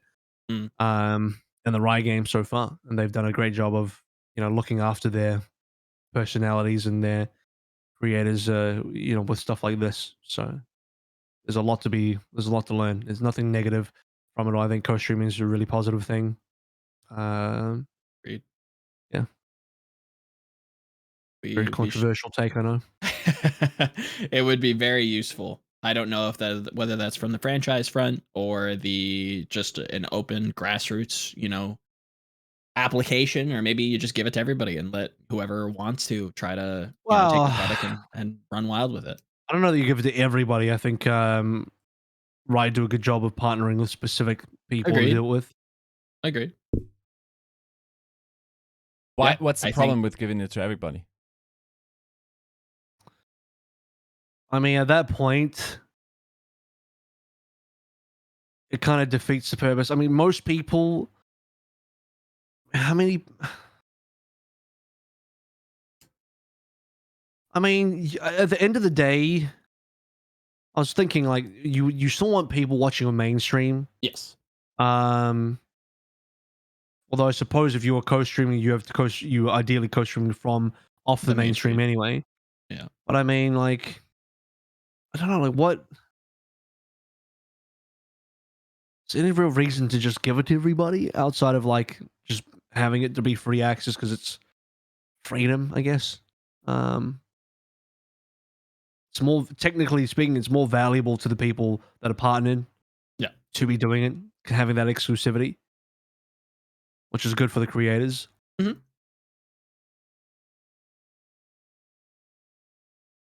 That seems like the most likely option as well. But yeah, it's difficult to kind of come up with a reason why everybody shouldn't use it. I think maybe just trying to, if you're going to deviate away from the main product even just a little bit, maybe it's not the casters who you're listening to, but it's the the co-streamer that in that party that you're listening to. Making sure. I think you should be forced to listen to the caster. Okay, fair play. Then yeah, that's kind of a moot point for me. I was more looking at the angle of like at On least full volume, by the way. Ooh, full volume. You can't turn the casting down. Is that how You I have open the bad video, you news open for the you. link, you open the link, and it's just like boom, max volume. I've bad news for you. The vast majority of your colleagues are in eternal mute land. So, no, but if you mute that, you have to mute the entire stream. You Yeah. don't get any audio whatsoever. No, Zero. I think that's fair. I think that's more than fair for the made product to what to call it, like the streamlinedness of it all. I think that's more than fair. The partnership, yeah, it feels like it's more likely the case. You're giving it to for people marketing who optics. you're giving it to people who actually can put on a show that who are entertainers, who at least are a little bit more tested. Just giving it to every Joe Schmo who could ruin it for everybody. I guess I don't know how that would happen, but I don't doubt that it's possible. It's a better partnership with the actual content creators. That too, yeah. To offer them exclusivity on that, rather than just give it to everybody. It's a better way of supporting the actual creators, and it's just like I don't know. It's better marketing. It's a better show of your product when you actually market that out to people. You can specifically promote, the exclusive partners that you have for the co-streaming. I don't know. I think that's like a good thing to do for the. It's not fun for everybody in that kind of way because there will without a doubt be plenty of people who will miss out on the opportunity to do it, but it's much better for the people that do get it. Yeah. I mean, there's always the idea that maybe you're delaying professionalization based on separating viewer bases too much out of the ones, and therefore like stifling innovation. Not sure if I fully buy that, because I think in general it's like pretty top heavy, and usually like once someone gets a little ahead, people just like flock to whatever is most frequented at the time. But yeah, like I'm not entirely attached to the idea of like having an entirely open system. I think you want some quality, which also feeds into the overall perception of your product. There's a certain standard that you have towards the partnered streamers, which is probably also valuable to uphold. Yeah, I think both sides of the argument are fine, and it's probably mostly dependent on hard data, what just makes the most sense. But yeah, generally speaking, I think there's so much potential in co-streaming, and it's something like esports was pretty early on comparatively, and now it's even come into sports, or has been for 2 years or so. But like the co-streaming idea is like over 10 years old, and we haven't really capitalized as much on it. But I think like now with the audiences like that people like Shroud have or whatever, when they co-stream VCT or whatever it is, like the potential is just very apparent. Like it helps both the streamer to have content and also have a higher viewership than they usually do. Yep. And it helps the brand to be exposed to a potentially new viewer base. Yep. Especially with those guys you mentioned, like the Shrouds, etc. Like when they do a co-stream, those are all his specific viewers that Yeah. I'll say a lot of them might not normally be, viewers of the esport. They're just specifically Shroud viewers. And the reason I'm saying that is because when you look at viewership statistics, it's not like everyone's leaving the mainstream to go to Shroud stream. The mainstream is still doing as well as it normally would. Maybe you would see some deviation if Shroud is co-streaming one day or not, but like his audience just follow him where he goes. The days that Shroud is not co-streaming, he's playing New World or whatever other game, his stream's watching him do that, right? So I mean, you are literally just getting more people watching your stream. You're just literally increasing your viewership by a pretty linear amount by having successful co-stream partnerships. I mean, it's okay. Overwatch League front office, please don't listen to the next part. Like what currently is happening with Platshed, like they're converting so many Overwatch viewers to Valorant viewers, right? Like there's nothing going on in Overwatch. People have like the itch for competitive content. They see their favorite content creators. There's going to be a large amount of Overwatch viewers on the Platshed co-stream for Valorant that probably previously didn't have any interest in the game, and they're just like growing the pie for everyone. It's just a win-win for those scenes. As AVRL said, like the argument is that they're growing the pie, not taken away from the main broadcast necessarily, and even maybe it's at some point like you have sophisticated your tastes to the point where you don't need the personal aspect of that particular co-stream, but you would rather see like actually have explained the intricacies of that game, or you actually want a Polish product, or you actually want the most access to all the player personnels via post-match interviews and whatnot. And that's usually like if you want all of that combined in one experience, then the main broadcast is there for you, right? Much agreed. Cool. Have it your way. Alrighty then. And on top of that, the other thing that unfortunately needs is to bring back the specific player viewing. Yes. Even though I know that was a Twitch thing, but I don't know if you can do that on YouTube. But on Twitch, you could view with the command center, you could view specific player POVs, and that's something Yiska was talking about as well. And in that case, if you were doing a co-stream with the command center, then yeah, you could just view whoever's POV you wanted if you wanted to be a support only co-stream or whatever like that. So yeah, those options would be really nice again. I mean, I think Overwatch League nailed a lot of the viewing experience in the first 2 seasons, but that was with Twitch, and since YouTube's been there, it's been a bit more of growing pains. Like we didn't have clips, we obviously lost command center, and drops as well didn't come in for a while, and just other viewer rewards. A lot of the viewer rewards on Twitch was so much better, and then we just lost a lot. We felt like we lost a lot of that. So we need to get all that back, and that's not anything to do with co-streaming, but just generally the viewing experience all together, including co-streaming, needs to be fairly well updated moving to the future. But unless someone else has got more to add, I think we're good. It's been a long episode again. Been pretty eventful. Thought it was pretty fun. Thanks to Joe for providing 80% of the content for this episode. I wouldn't say that. Otherwise, we talk about 2 teams and call it a day.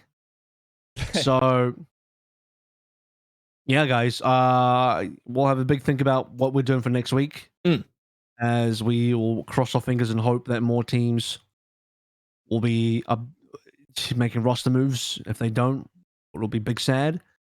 But thank you guys so much for tuning in and hanging out for episode 204. We're gonna head off now. We'll see you next week for 205. Thank you so much for listening.